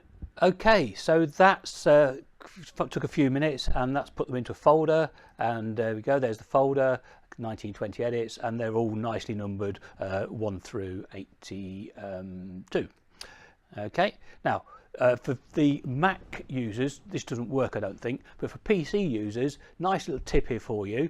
This is the address of where these are. You can see in my case they're actually on an external drive, but if you just click in the address bar here, it will highlight all of the text, and then if you just go Control and C, keep that in memory. If you're a Mac user, just remember where that position is, because it's going to be useful for you on the next stage. So the next thing we need to do is we need to open Photoshop. And we're going to, not a lot of people know this, but you can actually do movies in Photoshop. So the first thing we need to do though is we need to activate that. So if you come up here to Window and go down to here where it says Timeline and click on Timeline, there you go, it's gone away. Click again, there's Timeline, and you'll get this timeline come up at the bottom. Then very simply, we need to go File, Open, and we need to navigate to that folder where those pictures are. And so if you, as I said, if you're on a PC, all you need to do, because we copied that address, if you just click in this title bar, highlight it and Control V, you will effectively go straight to that page. So that's really quick and easy. Obviously, if you don't want to do it that way, you could just navigate in the normal way. Now, here's the important thing. Don't select all. That is probably what you want to do, but you don't do that. Go and click on the first of the sequence and then come down here to the bottom where it says image sequence. This is telling Photoshop that you're doing a time lapse or a movie as opposed to stacking your images. Okay, so then click on open and you'll get this. This is your frame rate. So basically your frame rate, the normal frame rate is 24 frames a second. And you might find that a bit quick. If you do that, if you've got 100 pictures, that's going to last for about 4 seconds. So it depends how many pictures you've got. So I've got 82, so that's around about 3.5 seconds worth of video. Okay. Now, if you want to make it a little bit longer, if you want to make it, you know, sort of twice as long, then you could go down and reduce the amount. So if I go down to 15 frames a second, then it's going to slow that transition over. Now, it might look a little bit jerky, but give it a go at 15, see how you go. Okay, and click OK. And what it does is it just loads them in as a timeline. It kind of takes all those pictures and loads them as a timeline. Now, the first time you play this, there's a play button just here, it will be slower than it will be on the movie because it's having to render. And you see there, it's going over. And you can see the Milky Way moving over the picture there. And air trails. Okay, so that's it. You've done it really. And all you need to do now is go to File and Export across to the right and down to Render Video. Great stuff. So the next thing we need to do now is we need to render this out as a video. So to do that, we go to the top here, we go to File, Export, Render Video. And once this comes up, we give it a title. So what we'll do is I shall say, I don't know, field time lapse with Milky Way, you want to call it. It automatically gives you a subfolder in your folder called video. So what I'll do is I'll just call that Milky Way video. There we go. And then the next thing is you need from here, you don't want Photoshop image sequence. You need to change this to Adobe Media Encoder. And then this comes up and asks you what size. So pretty much just leave everything here at the defaults. You've got high quality, you can sort of go medium quality if you want to make the file size a bit smaller, but just generally leave the defaults there, all frames, and then click on render. Now this might take a minute or so to render through. So again, if necessary, I'll come back. Actually, it's going through quite quickly. And that's it. So all you need to do now is go back to your folder and the folder called Milky Way Video. And here's our MP4. And if we double click, and there it is, complete with air trails. Obviously, the more images you've got, then you know, the longer your video will be, and you can certainly do with several hundred. So there you go, guys. That is how to create a time lapse in Lightroom, export the pictures at 16:9 ratio, import the pictures into Photoshop, select the timeline function, and then render them out as a video. Hope you enjoyed that. Thanks. So let's go and edit this picture from that I sent you all. So if everybody's got it, we'll try and do it together, shall we? Yep. Now, what I did was... here we go. Right. Now, I cheated slightly because I've got two cameras. What I basically did was I set my D7200 with a 10mm lens on, and I left that doing the time trails things, you know, the time lapse. And then I was using my 750 to do these pictures here. So if you have got two cameras, that's quite good, because you know you're just more productive. You can just set one camera up doing one thing, and you can get off and do something else. And as long as you don't go around flashing your torches in the wrong direction, you should get away with it. So I actually took these on my star tracker. I showed you the star tracker last week, I think. My little star tracker. So just to recap, what the star tracker does is this goes on your tripod, and if you imagine the center of this, if you think about the line of the ball head, if I just get it level. So if you think about that line through there, if you've got, say, a stick and put it through the center of this, there's a hole there, put it through the center of this in that line points to the North Star. Yep. Yeah. So because this now is pointing to the North Star, when you put your camera on, I can position the camera in any direction I like. It doesn't matter. But this is on a little turntable. This is a turntable. And what this does is it rotates counterclockwise to the Earth's movement. So this is tracking the stars. And because of that, they stay in the same position relative to the camera. All right. And that means that you don't have to worry about that rule. So we know that with this lens, I tend to use 15-20 seconds. But on the star tracker, and I tend to use 15-20 seconds at 3200 ISO. But on the star tracker, you can see here, I can do 60 seconds at 800 ISO. So instead of 15 at 3.2, that would be 30 seconds at 1600. 800 becomes 60 seconds. If I do 120 seconds, I can drop my ISO from 800 down to 400. Yeah. And if I go for 240 seconds, I can drop it down again to 200. So basically, one fell swoop, I'm getting more detail and less noise. Yeah. Glenn, So how accurate does the tracker have to be pointing towards the North Star? Right. With a wide angle lens, not super duper accurate. I mean, you can even just, you could literally, there's that hole. So what you could do effectively is where that thing screws on is you could literally just look through that hole because it goes all the way through it. You could look through that hole. If you could see the North Star through the hole, you would pretty be accurate enough with a wide angle lens. It becomes more of an issue when I do those pictures of the Pleiades and stuff like that with a 400mm lens, because then I've got to be super accurate. Right. Yeah, but with a wide angle lens, basically, if you point it more or less in the right direction, you could almost do it by eye, to be honest, and you can straight away you would quadruple your shutter speeds just on a rough alignment. Now, what it comes with is it comes with a laser, and the laser mounts on the side, and there we go. Oh, there's my Pluto. Here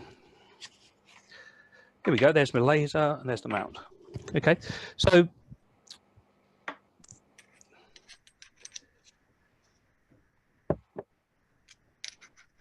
that way around.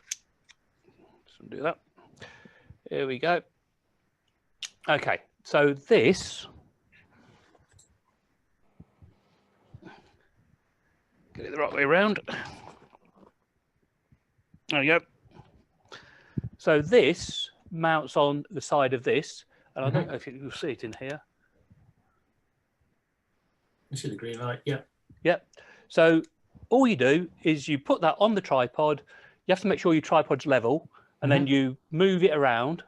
So you actually need 2 ball heads. You need one ball head to go under here so that it can do this. And you need another ball head on the top to move your camera around. Okay. Yeah. So you've got a ball head on here. You move this around. That's pointing at the North Star. When it's on the North Star, you lock everything off, make sure everything's good and tight. I usually then take this off because I don't want to knock it or because it's sticking out. I usually then take this off. That stays where it is. And so long as you don't move the tripod, then you're aligned to the North Star.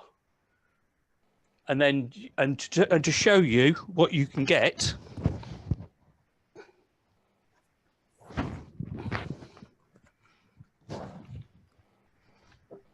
so this was 60 seconds. Zoom in for you. Okay, so there you go. So this was 6. This is at 300% magnification. I need to be in the develop module. There we go. And look, so super duper sharp stars. 60 seconds. This is 90 seconds. Super dark sharp. Super sharp. This is 120 seconds. No difference. But already, I don't know if you can see, look at the colour of the stars coming out. Yeah. You're getting extra detail. This is now 159, so 150 seconds. So 2.5 minutes. 180 seconds. But now we're not really seeing any more detail. You get, Jim, you asked last week about how long do you do? Yes. And you get to the point of law of diminishing returns. And the longer you get to a point then where you don't really see a great deal more improvement. But you can see here, I think, was that the longest I did? Oh, no, here we go. Right. So this one here was, yeah, so that was 3 minutes, 190. Did I do another one? I thought I did another one. Oh, there you go. That was, oh, no, that was a stack. Yeah, so I did 3 minutes, and then I did one, and that's what you would get if you switch this. Wait for the next one. This is what you get if you turn the stacker off. So that is how far the stars would have moved during that time.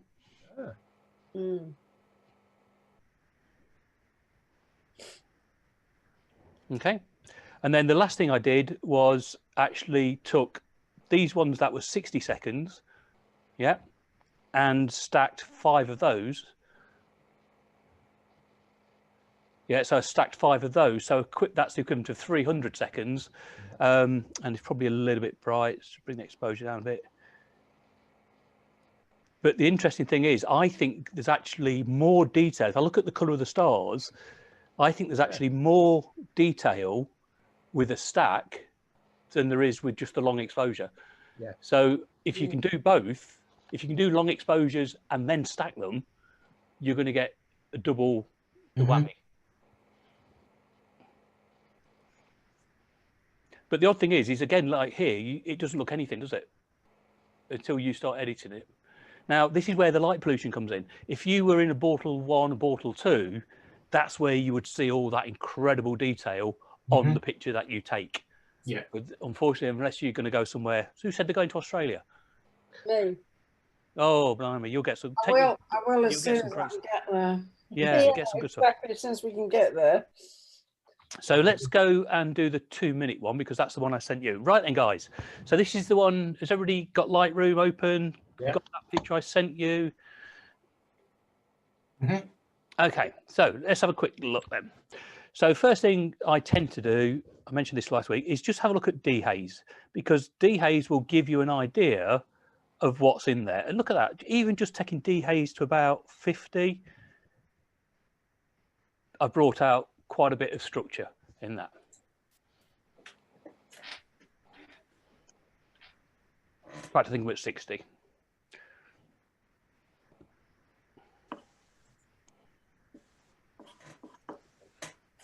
Is this your standard sort of workflow, Glenn?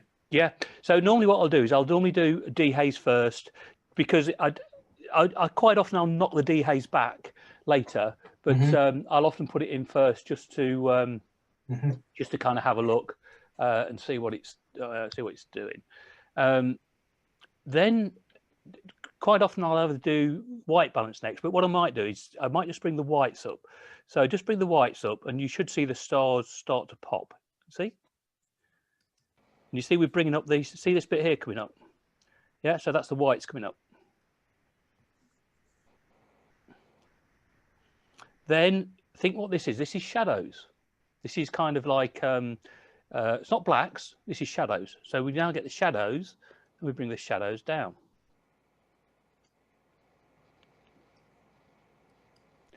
Okay, and we want to add contrast, so we might just take the contrast up a little bit.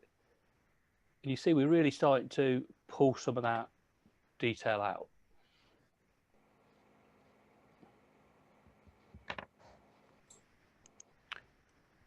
I might just then go and tweak my, because the dehaze is brilliant for kind of getting that first thing, because look at that, it brings loads out. But what it does tend to do is it tends to put a load of blue in it. Yep. So sometimes I'll back it off again, sometimes, if I think it's going too blue. How are we doing so far? Yeah. So if it's same as mine, I'm at exposure plus 24, contrast plus 20, highlights are at 0, shadows are down at minus 38, 40, whites are up to around about 50, 60. Blacks I haven't touched. And dehaze is up at about 60 at the moment. I might tweak that. And then now this is the clarity one. You've got to be careful with the clarity, because the clarity is quite nice because it tends to bring out loads of stars like that. Wow. And it brings out loads of detail. But the trouble is it brings out too many stars and it kind of just becomes a mass of stars. And the same with texture. If you bring your texture up again, it'll just make those stars really crunchy.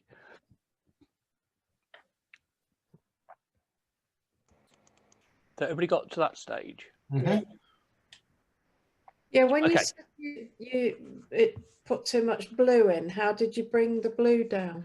Right, so you can bring the blue down by dropping your dehaze back a little bit, but as you say, if you bring the dehaze back, it loses the detail again. Yeah. So I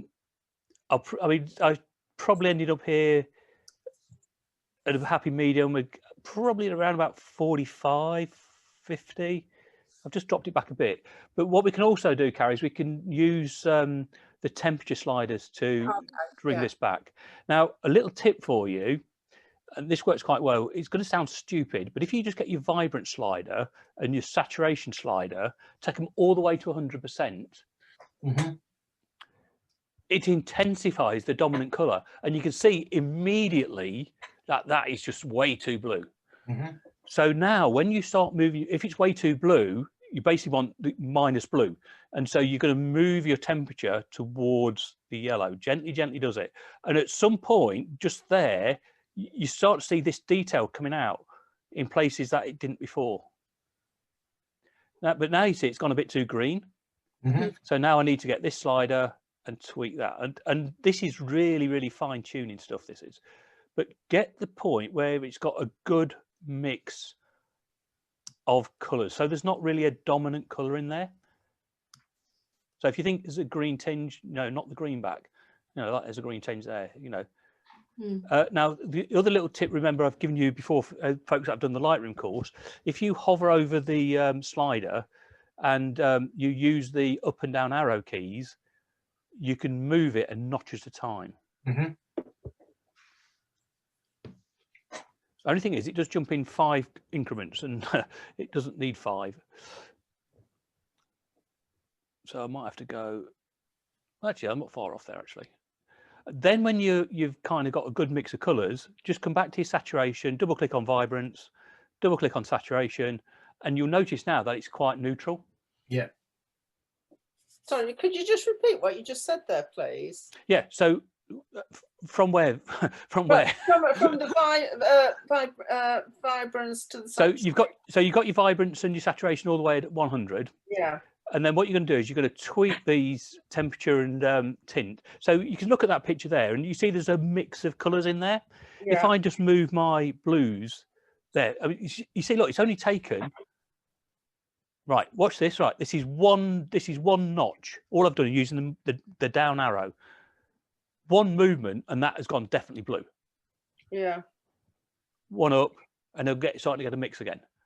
Yeah. If I go to the greens or the magentas and the purples and do the same, look, one click, that's definitely two purple. One click that way, definitely two green. So once you've got it sort of a mix of colours, just go and zero off your vibrance and your saturation, and you should see that your colour balance is reasonably neutral. Now, this is where there is different people have different ideas. Some people think that the sky is quite blue. Some people think it's quite sort of warm. And so this really now comes down to your personal preference. So what I would do here is just go to your temperature slider and just kind of nudge it towards the yellow. Because we haven't got that saturation up at 100% now, you can kind of get a better idea of what you like. Yeah. Mm-hmm.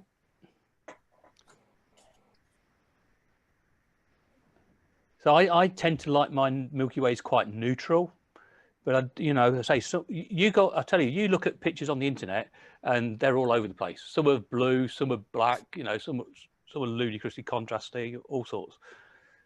But the trouble is, of course, is it's difficult to say what it actually is, isn't it? Really, in reality. All down to what sort of artist you think you are. Yeah, that's right. Yeah, it's this comes down to now. Now, what you will probably get is perhaps a little bit of vignetting in the corners.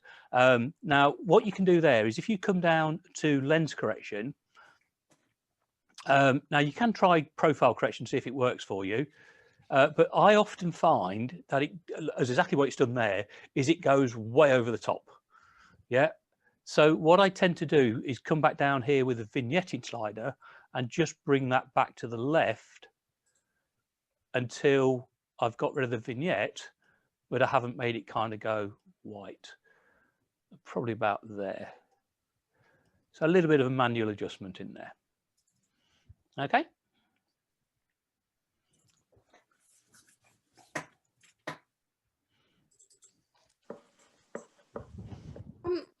That seems to make mine worse, does it? If I put it down to 50. Okay. Have you clicked these two buttons as well? Yeah. And did it come up with the lens, the Nikon lens? Yeah. Oh, okay. Well, just move it to your taste. Yeah, no, it's just I was looking at yours and mine, and if I bring it down, then the vignetting becomes worse. Yeah, that's fine. Okay. Yeah. Well, I mean, move that obviously to taste for yourself, kind of thing. Yeah. And then back to the top. So we're not far off. So now really all it comes down to is a bit of tweaking. And what you really can do now is, I mean, you can either drop into Photoshop and do some really serious stuff. But one of the easiest ways is we want to make these basically dust layers. We want to make these darker, but we want to bring out this kind of white bit.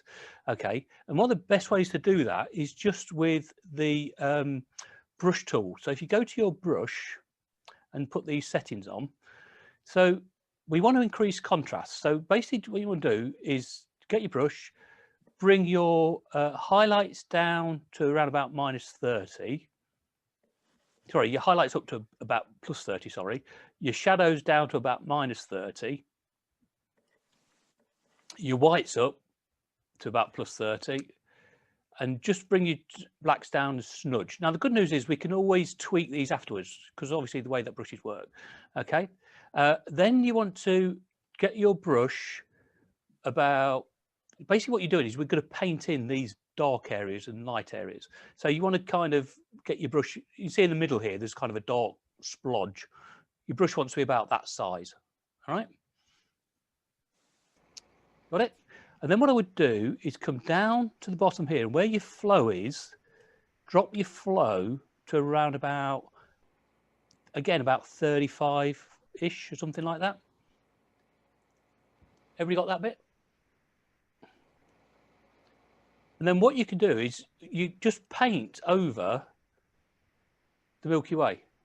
And what you should see is that the darker areas will get a little bit darker and the lighter areas will get a little bit lighter. And you can see here, it's not cheating, we just bring it out. And you can paint over it. You might need to go over it 2 or 3 times, but don't go mad. And all you're doing is you're just bringing out the dust lanes. So where it's dark, just go and click on those bits. And what you're doing is you're just increasing contrast in those areas.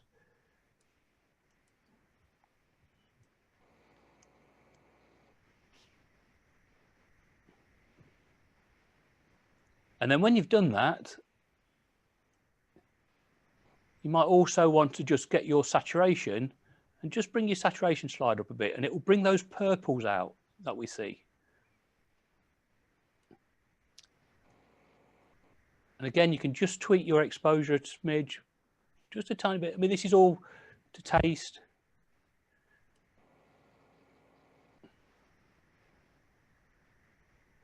But I say the great thing about doing this in Lightroom, you know, if I get my black slider and I kind of knock it back like that, you go, oh my God, no, it's just rubbish. But then you can just, you know, just tweak it.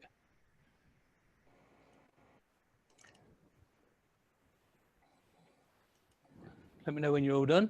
We'll do the next little bit. Are we all there? Yeah.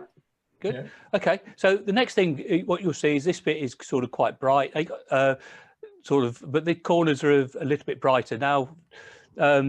You know, it's kind of, I often do this on other pictures. You want a bit of a vignette, and because this is quite bright over here, we just want to drop all this down. So what we're going to do, we're just going to use a vignette to do it. Now, we used the vignette before, which was the lens vignette, but this time we're going to, instead of doing that, we're going to use our radial gradient, because the radial gradient gives us a lot more control. You know, with the vignette, all you can really do is make it darker and lighter. That's all you can do. But this one gives a lot more control. So with your vignette selected, sorry, your radial selected, just draw a circle like this, and you'll see the pin just there. There's the pin. So don't worry about the size or anything at the minute. Just draw your circle, because then if you hold down the Control or Command key and double click on the pin, it will automatically resize to fill the frame. Mm-hmm. Have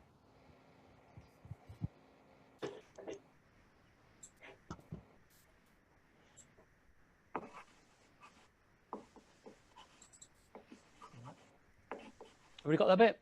Yep. Now, whichever one you choose, you've got this button down here that says invert, and whichever one you choose, it'll always be the wrong one. And so you'll know if you got the wrong one, because if I move my exposure down, you see it makes the middle darker.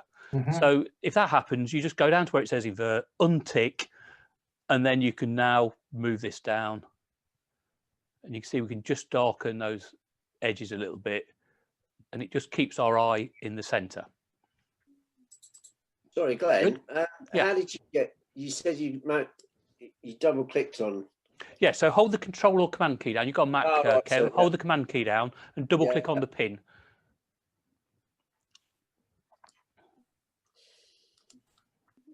Now, if you find you can see the join like that, then just move the feather slider so you get a really nice soft feather. But don't go too much, because you'll lose the center bit. Should be good at 50%.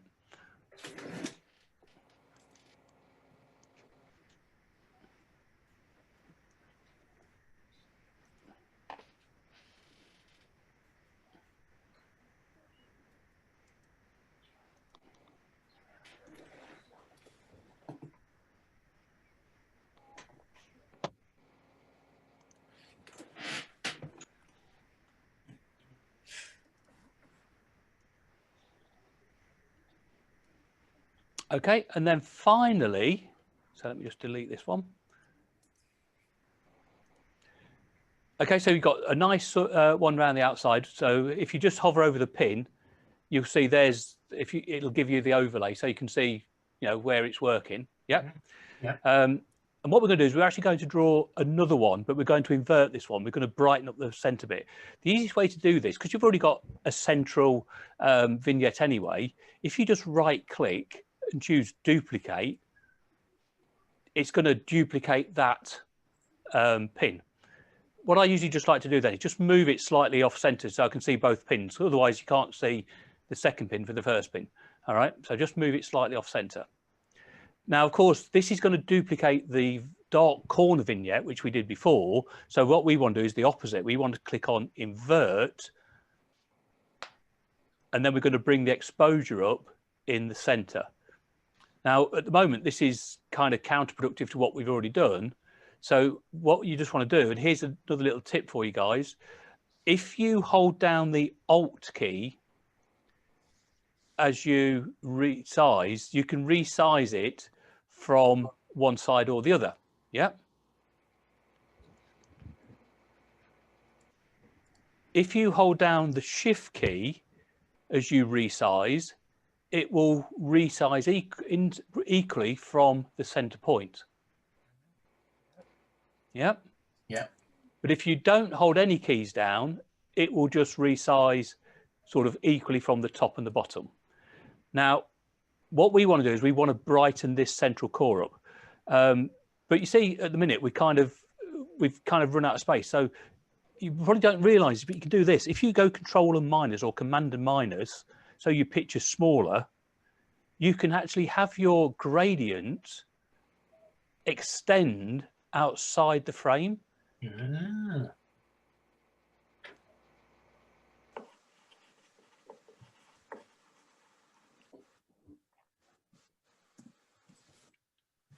So now what we can do is now we've done that, we can add a bit of clarity to just the Milky Way. Yeah? Mm-hmm. But here's the other canny thing. If we now duplicate this again and invert it, we can take minus clarity and soften. I'm going to go over the top for you just so you can see it. But look, we can soften these stars on the outside, and we've actually done a little bit of star minimalization. So what we've done is we've made the stars on the outside slightly less obvious. That one, I've probably gone a bit too far for effect there.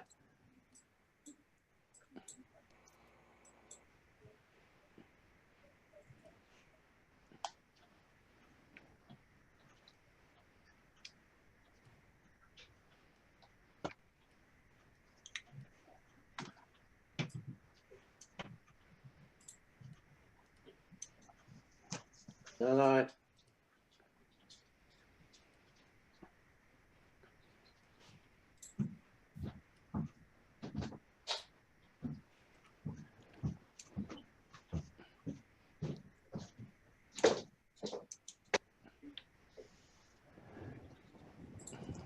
How are we looking, guys? Yeah. It's a bit of work, isn't it? But I mean, this is taking a while because I'm running you through it, but I could do that whole thing in about 3 minutes. Mm-hmm. I think for me, I've gone slightly off, but once I watch the video again, because it takes me 2 or 3 times to watch it. Can you just run through the last 2 radio Yep. filters? Okay, so so just kind of once you get your head around how the filters are working. So let me I'll tell you what I'll do for you, because Kev said the same sort of thing. Let me come in and delete the filters. Then I'll delete the filters, and you can just watch if you want to. I'll delete all the filters.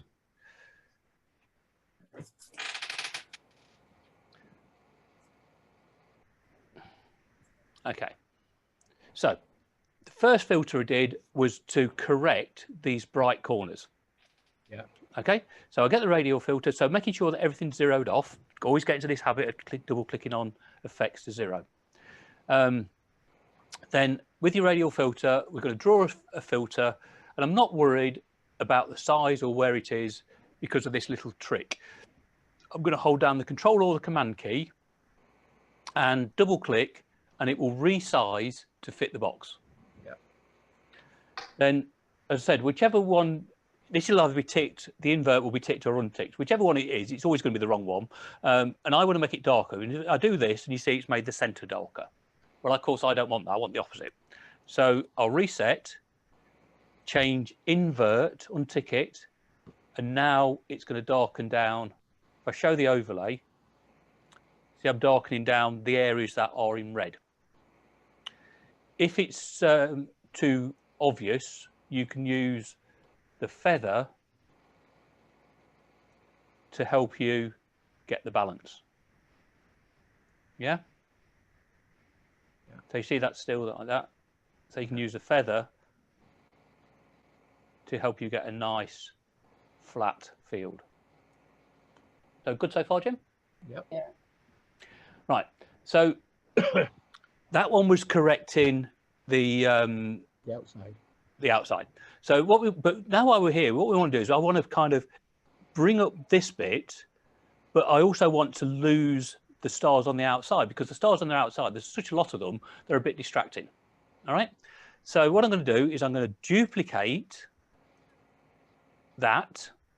And now, because I've duplicated it, it's actually one pin's on top of the other pin. So if I move it slightly to the left, there's my second pin. All right. Yeah. Now, what I want to do with this pin is I'm going to, first of all, see where we are. And we're obviously still on the outside. So I don't want to change exposure. So I'm going to zero everything off again, double click on effects. Yeah. And I'm on the inside, on the outside. If I put the overlay on, you see, I'm on the outside. So because I'm on the outside is where I want to do some star minimization. I want to make those stars on the outside less obvious, so your eyes are concentrated to the stars on the inside. Right. So to make them less obvious, what I'm going to do is just bring back the clarity a little bit. If I bring it back a lot, you can see what happens. Yes. There's stars. Yeah. So I just want to bring those back to a point that I'm happy with. And that's probably not bad. So you can see now, see the Milky Way is starting to really pop out because there's less stars on the outside. Yeah? Yeah. So we're good with that. And what you can also do sometimes, you might just very little tiny bit, just take some of the highlights away as well.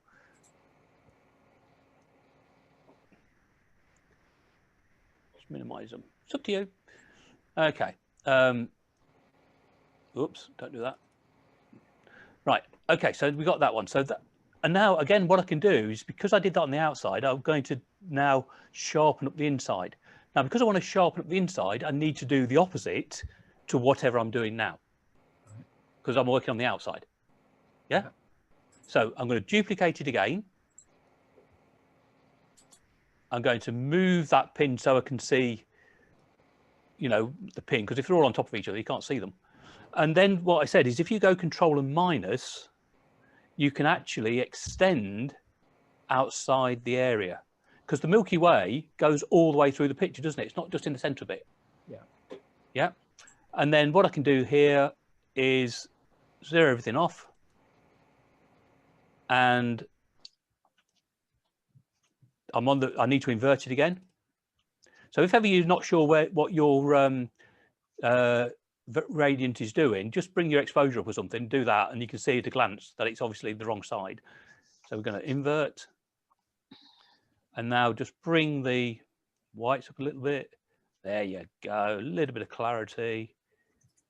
Might even add a little bit of saturation. I can bring this up bigger if I want to now. I wonder what a bit of dehaze does. Does that do anything for me? Oh, too much. Too much. Zero that off. What can be quite nice sometimes is if you look over at your navigator over here, you can kind of get an idea looking at the small picture as well sometimes, what it's like. That gives you, you know, because the small, if it looks good on the small one, it probably looks good on the big one. And then we're happy, we say done. So there you go. How's that? You seem to have more colour in when you were doing it, though. I just perhaps put a bit of, perhaps put a bit of saturation in there or something, Jim? Yeah. it's just bringing out the colour in these. So yeah, just try. I mean, there's nothing to stop you trying a little bit of saturation or vibrance in there if you want. You'll see if you bring, in fact, if you bring some vibrance up, and there is quite a lot. In fact, saturation as well. There is actually quite a lot of this red nebulosity in the Milky Way and around it. I'm hoping to do a picture as soon as Orion is a bit higher up. I want to do a picture of Orion, but I want to get quite a wide angle shot and get the whole of Orion in, because not only have you got the Orion Nebula, the bright bit in the middle, but all around it there's like patches of red.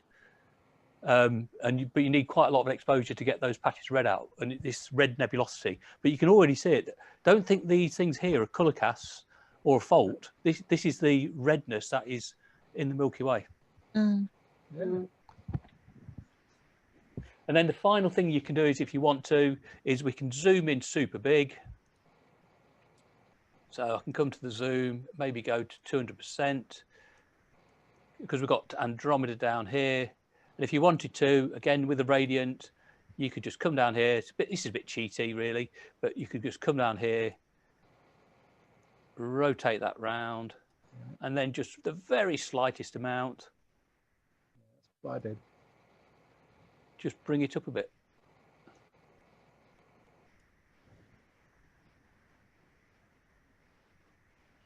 Maybe add a bit of saturation to it. Just quite orangey.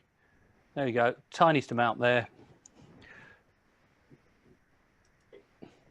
And just, you know, just makes it pop, just that little bit. Mm. I might actually darken my vignette down now. Now I'm kind of seeing it all. I think I might like it a little bit darker. So to find out which vignette's which, just click on it and hold, wait, and you'll see which vignette's which. And obviously the one I want is that one there. And I'm just going to bring the exposure down very slightly. Just a bit. Just want to keep the eyes there in the center of the frame. There you go, guys. Yeah. Mm. Something to practice.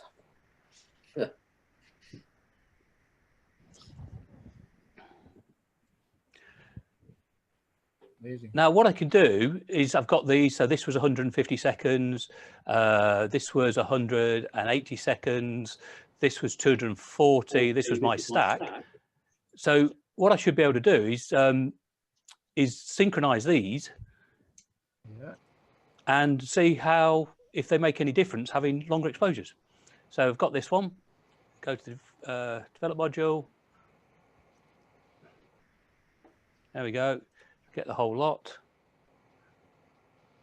Say synchronize.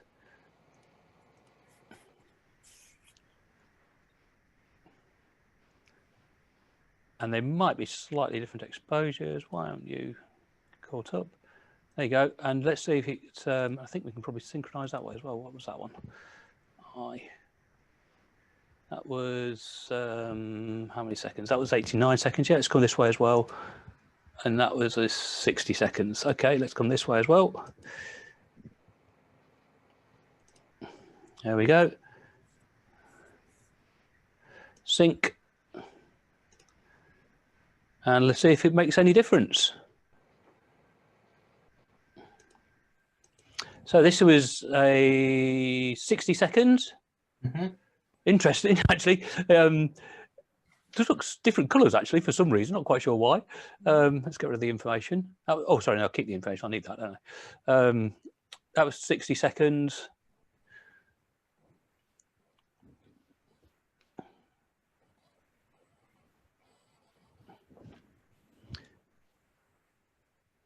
$90 seconds.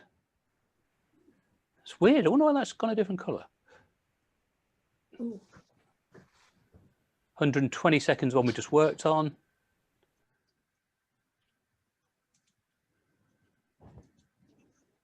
That's back to 60 again. 89. 120.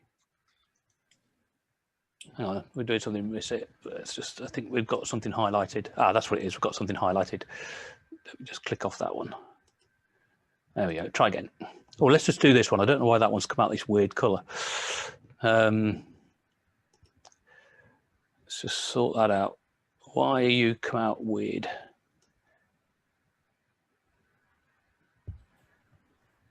There we go. That's not too bad. Okay, so there's 60, 90,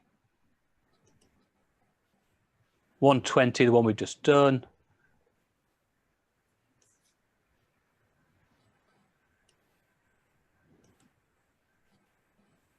150. Starting to get some greens coming out here now. Yeah, perhaps a little. There's probably a little bit more reds in there. What's that? 150. This is 3 minutes now. Just let it pop into place. Probably, yeah. You're probably starting to see a few more reds coming out. Maybe a little bit more reds over there. Not a lot of difference though, is there? Really? And then this is. Oh, that's the trail one. And then this was gone weird for some reason. This was 300 seconds. Not quite sure why that's gone bonkers like that.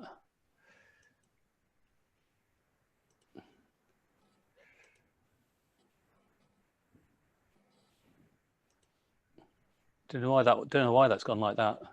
It wanted to be pink, but he didn't know how to go there. Yeah. Yeah. I was going to say it's matching. It's complementing the other one. So, so I would say, you know, longer exposures. 2 minutes I thought was pretty good actually. If you get to 2 minutes, you maybe get a little bit more if you can get longer. But just basically go for as long as you can do. You know, the more you can stack, the better it will be. But hopefully you'll all know how to do that now. That's all good fun. What's the recording? Brilliant. Right, what else have I got to show you then? Any questions about what we've just done? Good. Anything else you want to know? Just more practice. Just more practice, yeah. Yeah. Can we have a non-cloudy night? Yeah. And a non-cloudy night. Well, hopefully December will be dead cool. That December the 3rd.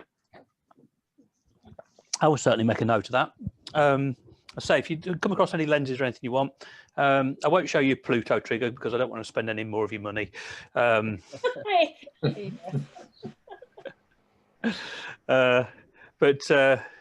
not sure. I'm not sure the thing's still working anyway. Let's just bring this up. I'll put it on my Christmas list. See Santa try and see me. There we go. I'm not sure. Is it gonna, oh, there you go. It's come up. Allow. It won't make a connection because it's not switched on. Oh, stupid me! I'm clicking on the computer screen instead of the phone. It won't work. Silly me. Hi, Glenn. I'm doing an online conference. Go away, mate. Go on. Whoever you are. Oh God, I'm doing it again. Yeah, that's better. Yes. So basically, what you can do here is you just sort of set it up, and so you'd say number of shots. So what you do first of all is you just put in one shot. Then you do say a 30-second exposure, 2-second delay. So if this was connected to the camera, all that is like a cable release. Mm-hmm. I mean, as Ian said, it does lots more. So you'd just press play. It counts down. Click. It do the 30-second exposure. I'll just stop it.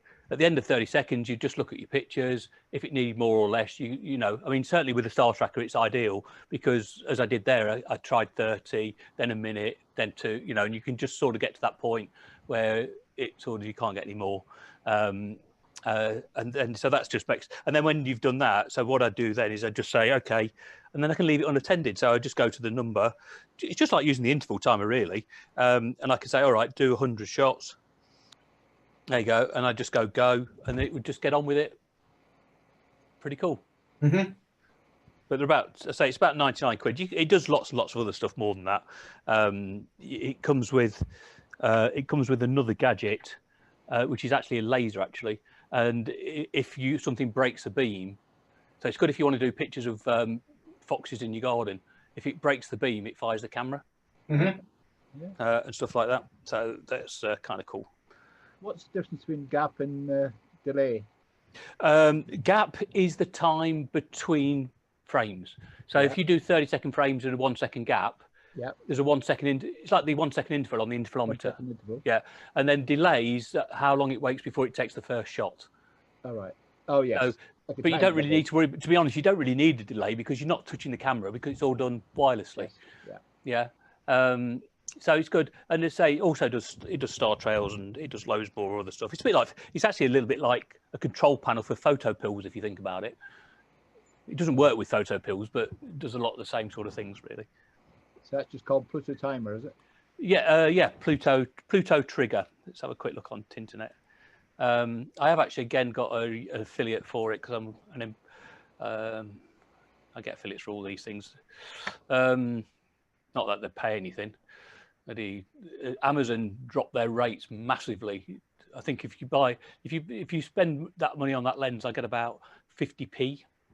Oh, wow. It's absolute rubbish. They dropped their rates down from around about 2% to about 0.5%. So 50 pence on 100, £1 on 2. Yeah, so it's not a lot. Pluto Trigger. I think I say they're about. You know, we like gadgets, don't we? Yeah, there you go. Pluto Trigger. Oh Christ, that's gone up. Bloody hell. Jesus, that's gone up. 160. I paid 89 quid for it.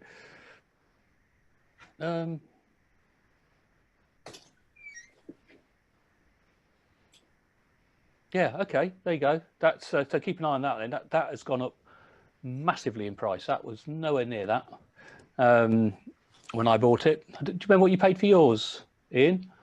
I didn't get the Pluto. I went for a you went for something else, you said. Yeah, you went for something else, didn't you? Yeah. 129. They weren't. I looked the other day and I don't remember seeing them that expensive. No. They put the price up for Black Friday. That's the kit I've got. So there's the little like little lasery thing. Yeah, that's the kit I've got. Yeah. Well, they've put the old price up a bit. It's a bit naughty of them. There you go. Yeah. Oh yes, that's the other thing it does. It does so. I haven't got this, but you can actually get. Oh, it also does that as well. Lightning. You have the trigger there, and it senses if there's lightning, and it will fire the camera off for you. If it senses lightning, but it also with the laser beamy thing, you can do stuff like that. So water droplets and stuff. I much prefer to do them by hand, to be honest, because that's half the fun of water droplets. I think it's easier. Yeah, good. Oh, guys, there we go. So I look forward to seeing your photographs. Yeah. One more question, Glenn, please. How did you get to where you work out your camera length, etc., on this, please? What section did you go to? You go to the star section. So open photo pills. Go down to the one that says spot stars. Oh yes.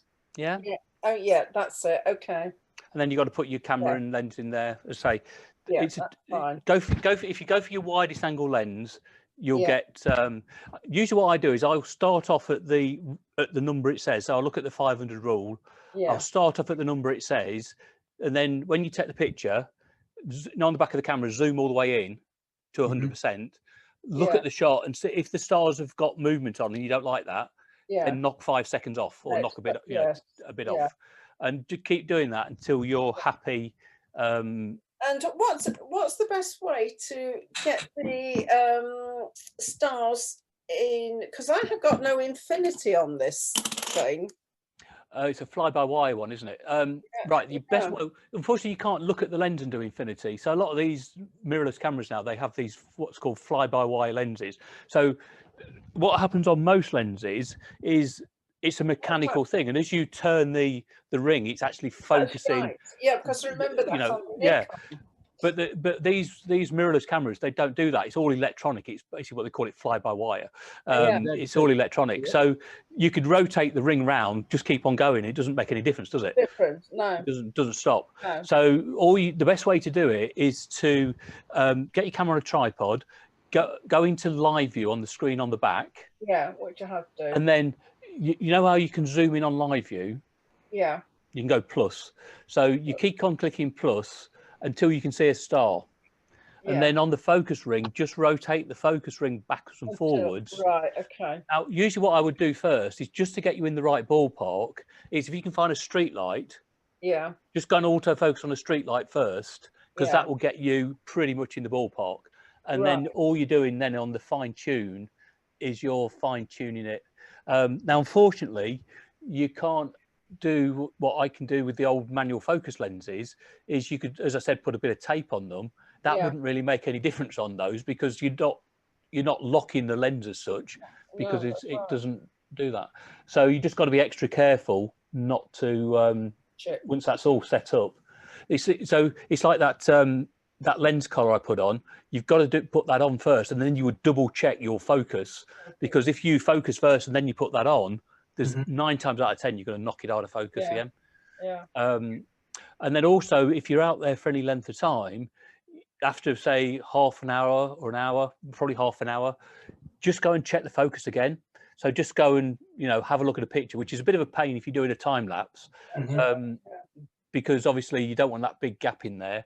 But if you say you've already done an hour, then maybe you can just sort of just check your focus, because as the lens, particularly if it's a metal lens, as it cools, it could just lose focus slightly. Which obviously the lens warmer would prevent. So do double check your focus. It's really annoying when you pictures come back with an hour's worth of pictures and they're all out of focus. Right, okay. Yeah. Any questions, Kev? No, I'm fine. I just want to get practicing on it now. Good for you. Yeah, good. Anything, Chris? No, I'm fine, thanks. It's just practice, isn't it, all the time? Yeah. Yeah, it is. Yeah. Carrie? No, I need to go out and find some dark sky. Yeah. I've got some friends who live like right on the Welsh borders, and fab. We're sort of near dark sky here. Like, well, I can't come. No. Yeah. But Jim's and Ian's in the same thing. Jim's all right. Jim's and I think Jackie's probably not too bad. You're in Market Harborough, Jackie. But obviously we've got lots all around us, Kettering and Harbour and one, every direction, Leicester one way, isn't it? So, yeah, it is. Yeah, so it is a bloody pain, I have to be honest with you. Yeah. Right then, guys. So that's it. So if you've got any questions or you want to send me any pictures, please do. Have you enjoyed it? Yes, really It's good, isn't it? Yeah, I've enjoyed it as well. It's been great stuff. It's quite nice over 3 sessions as well. It's than trying to cram it all in a day. Oh God, yeah. Well, not only that, of course, it's meant that we've been able to have that practical session where you've gone out when there's been a good sky to do it. So I mean, even though this we've probably done 9 hours, if you take into the amount of time you spent going off by yourself, you've probably done 10, 11, 12. Yeah. Which is kind of cool. Probably works better. So I will. What I'll do then, obviously, I don't expect you to make a decision now, but if you want me to, I will do, because obviously the winter's here. We've got the dark skies. Once the summer's here, you're a bit. You've got to. Unfortunately, you have to start going out at 11, 12, 1 o'clock, 2 o'clock in the morning. So you don't want to be doing that. No. If you want to get your darks, and it's a really good season now. Great time over the course of about the next month or 2 months. Orion is going to be really high in the sky. That's good, because if it's high in the sky, you're away from the light pollution. So if you want to do the next level up and do some longer lens stuff, and go for some those pictures of Orion and the Pleiades and that sort of thing, let me know. If there's enough of you want to do it, we'll run it, and we'll do the next level up for you. Could you put together some sort of a kit list? Yes. So we know what we're letting ourselves in for, because obviously then if there is an investment. To be quite honest with you, I can tell you that now.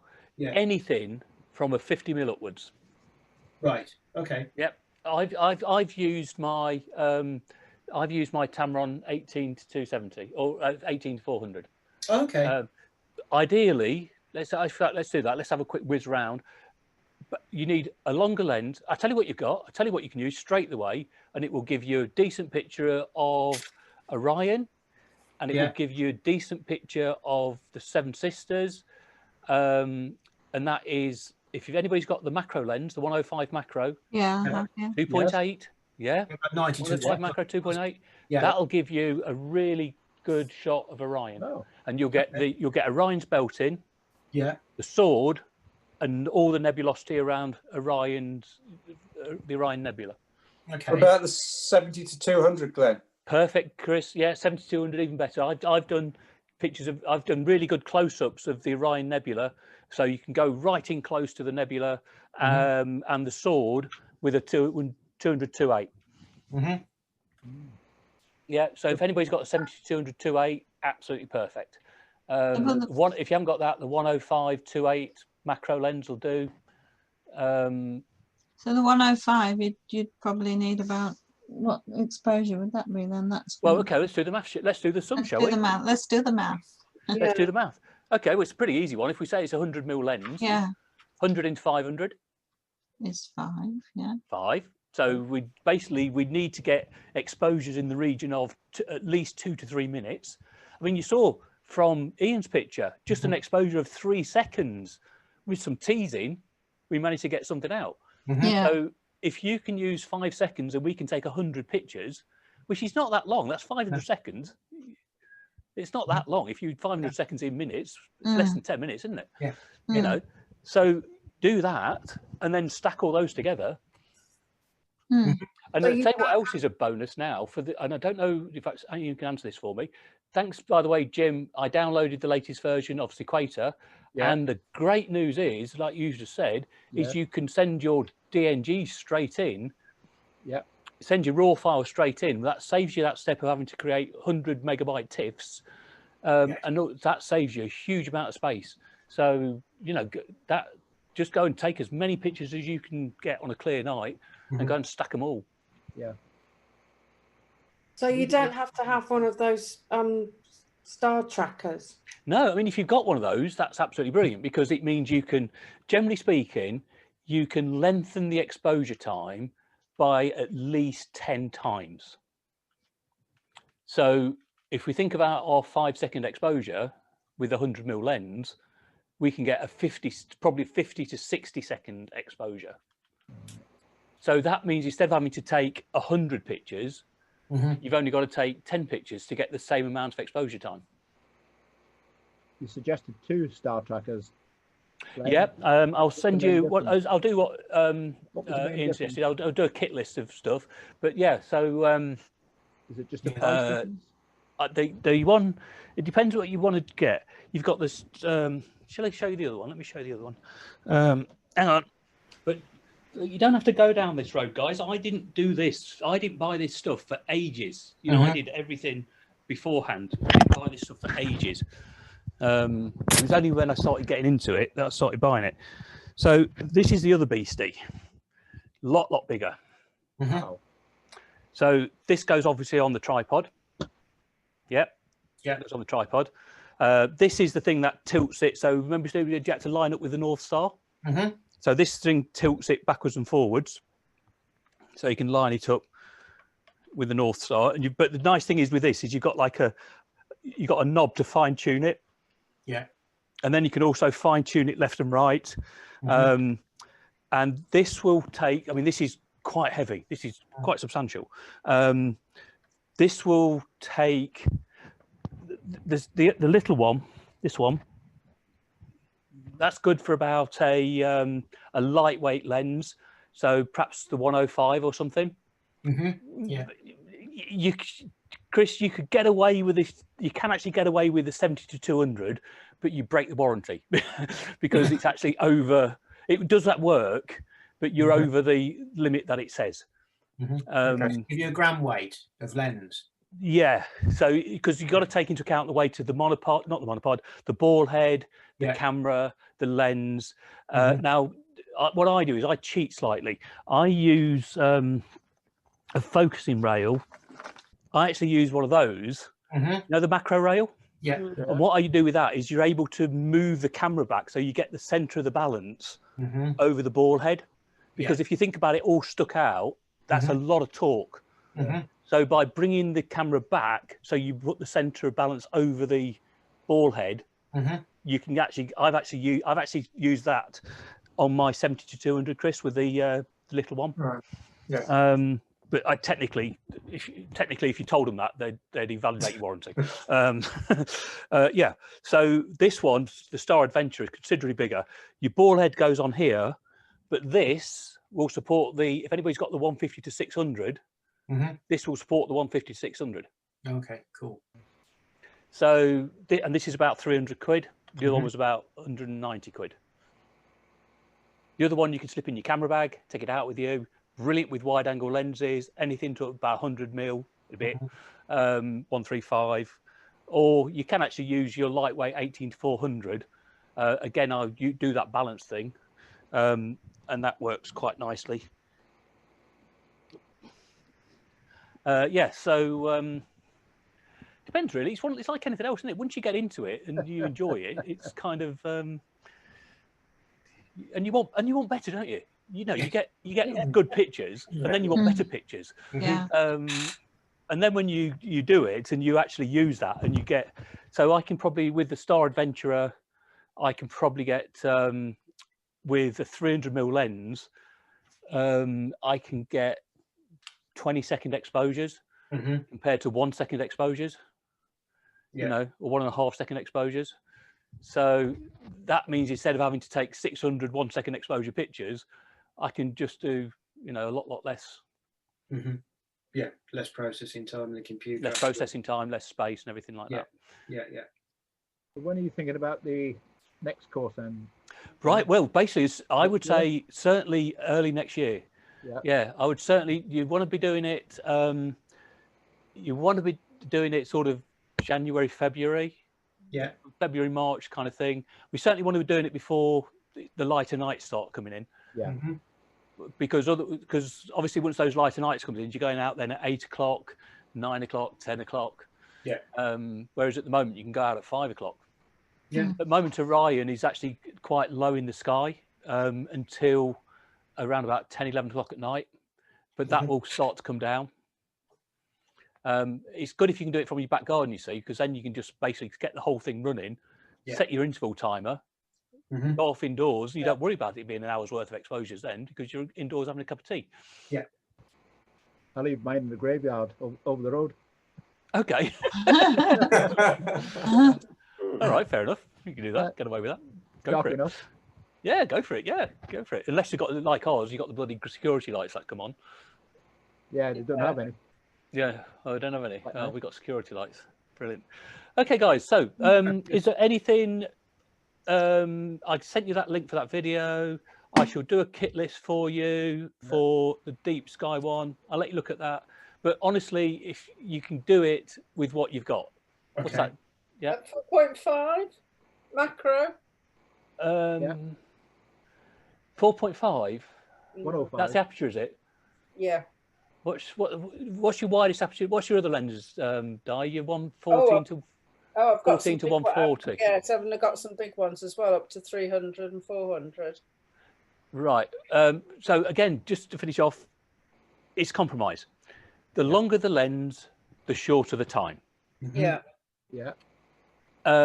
So sometimes you're better to use a slightly shorter lens and give yourself a longer exposure time. Yeah. Because if you go for that, and the other thing that happens, of course, with most, you take something like the Tamron 18 to 400, when you zoom it to 400, the aperture goes from 3.5 to 6.3. So if you don't zoom it all the way out, you can actually use a bigger aperture. Yeah. And you've got a bigger aperture, you've got more time because you zoomed in less. See what I mean? It's like this. Yeah. Yeah. So yeah. So who's up for it then? Certainly interested. Yeah, definitely. Yeah. Oh, there you go. We've got 3 or 4 people. It's worth a go for that. Yeah, possibly. Yeah. Well, hopefully to get to New Zealand in towards the end of March. So, Oh, Wow. lockdown permitting. Yeah, well, you get some good skies there, I'm sure. Yeah. Yeah, you get some good skies there. So obviously, I mean, for that one, I mean, don't worry about the trackers. I mean, they're a luxury. If you've got them, they're brilliant. But honestly, don't worry about them. At the end of the day, it's cumulative exposure time. And if that means you take 100 pictures and stack them, then take 100 pictures and stack them, because that's how I started. Yes. Yeah, how I started. Great stuff. Okay then, folks. It's been fun. Yeah, it's been great. Thank you. Jim, can you send me the recording? Because I missed a bit. I forgot to press recording at the beginning and missed about the first half an hour. I missed the first 30 minutes. Yeah, so if you send that over, mate, I'll edit it. Stuff. Great stuff. Right then, guys, it's been a pleasure. I've enjoyed it. thanks very much. Yeah, Thank you, Brad.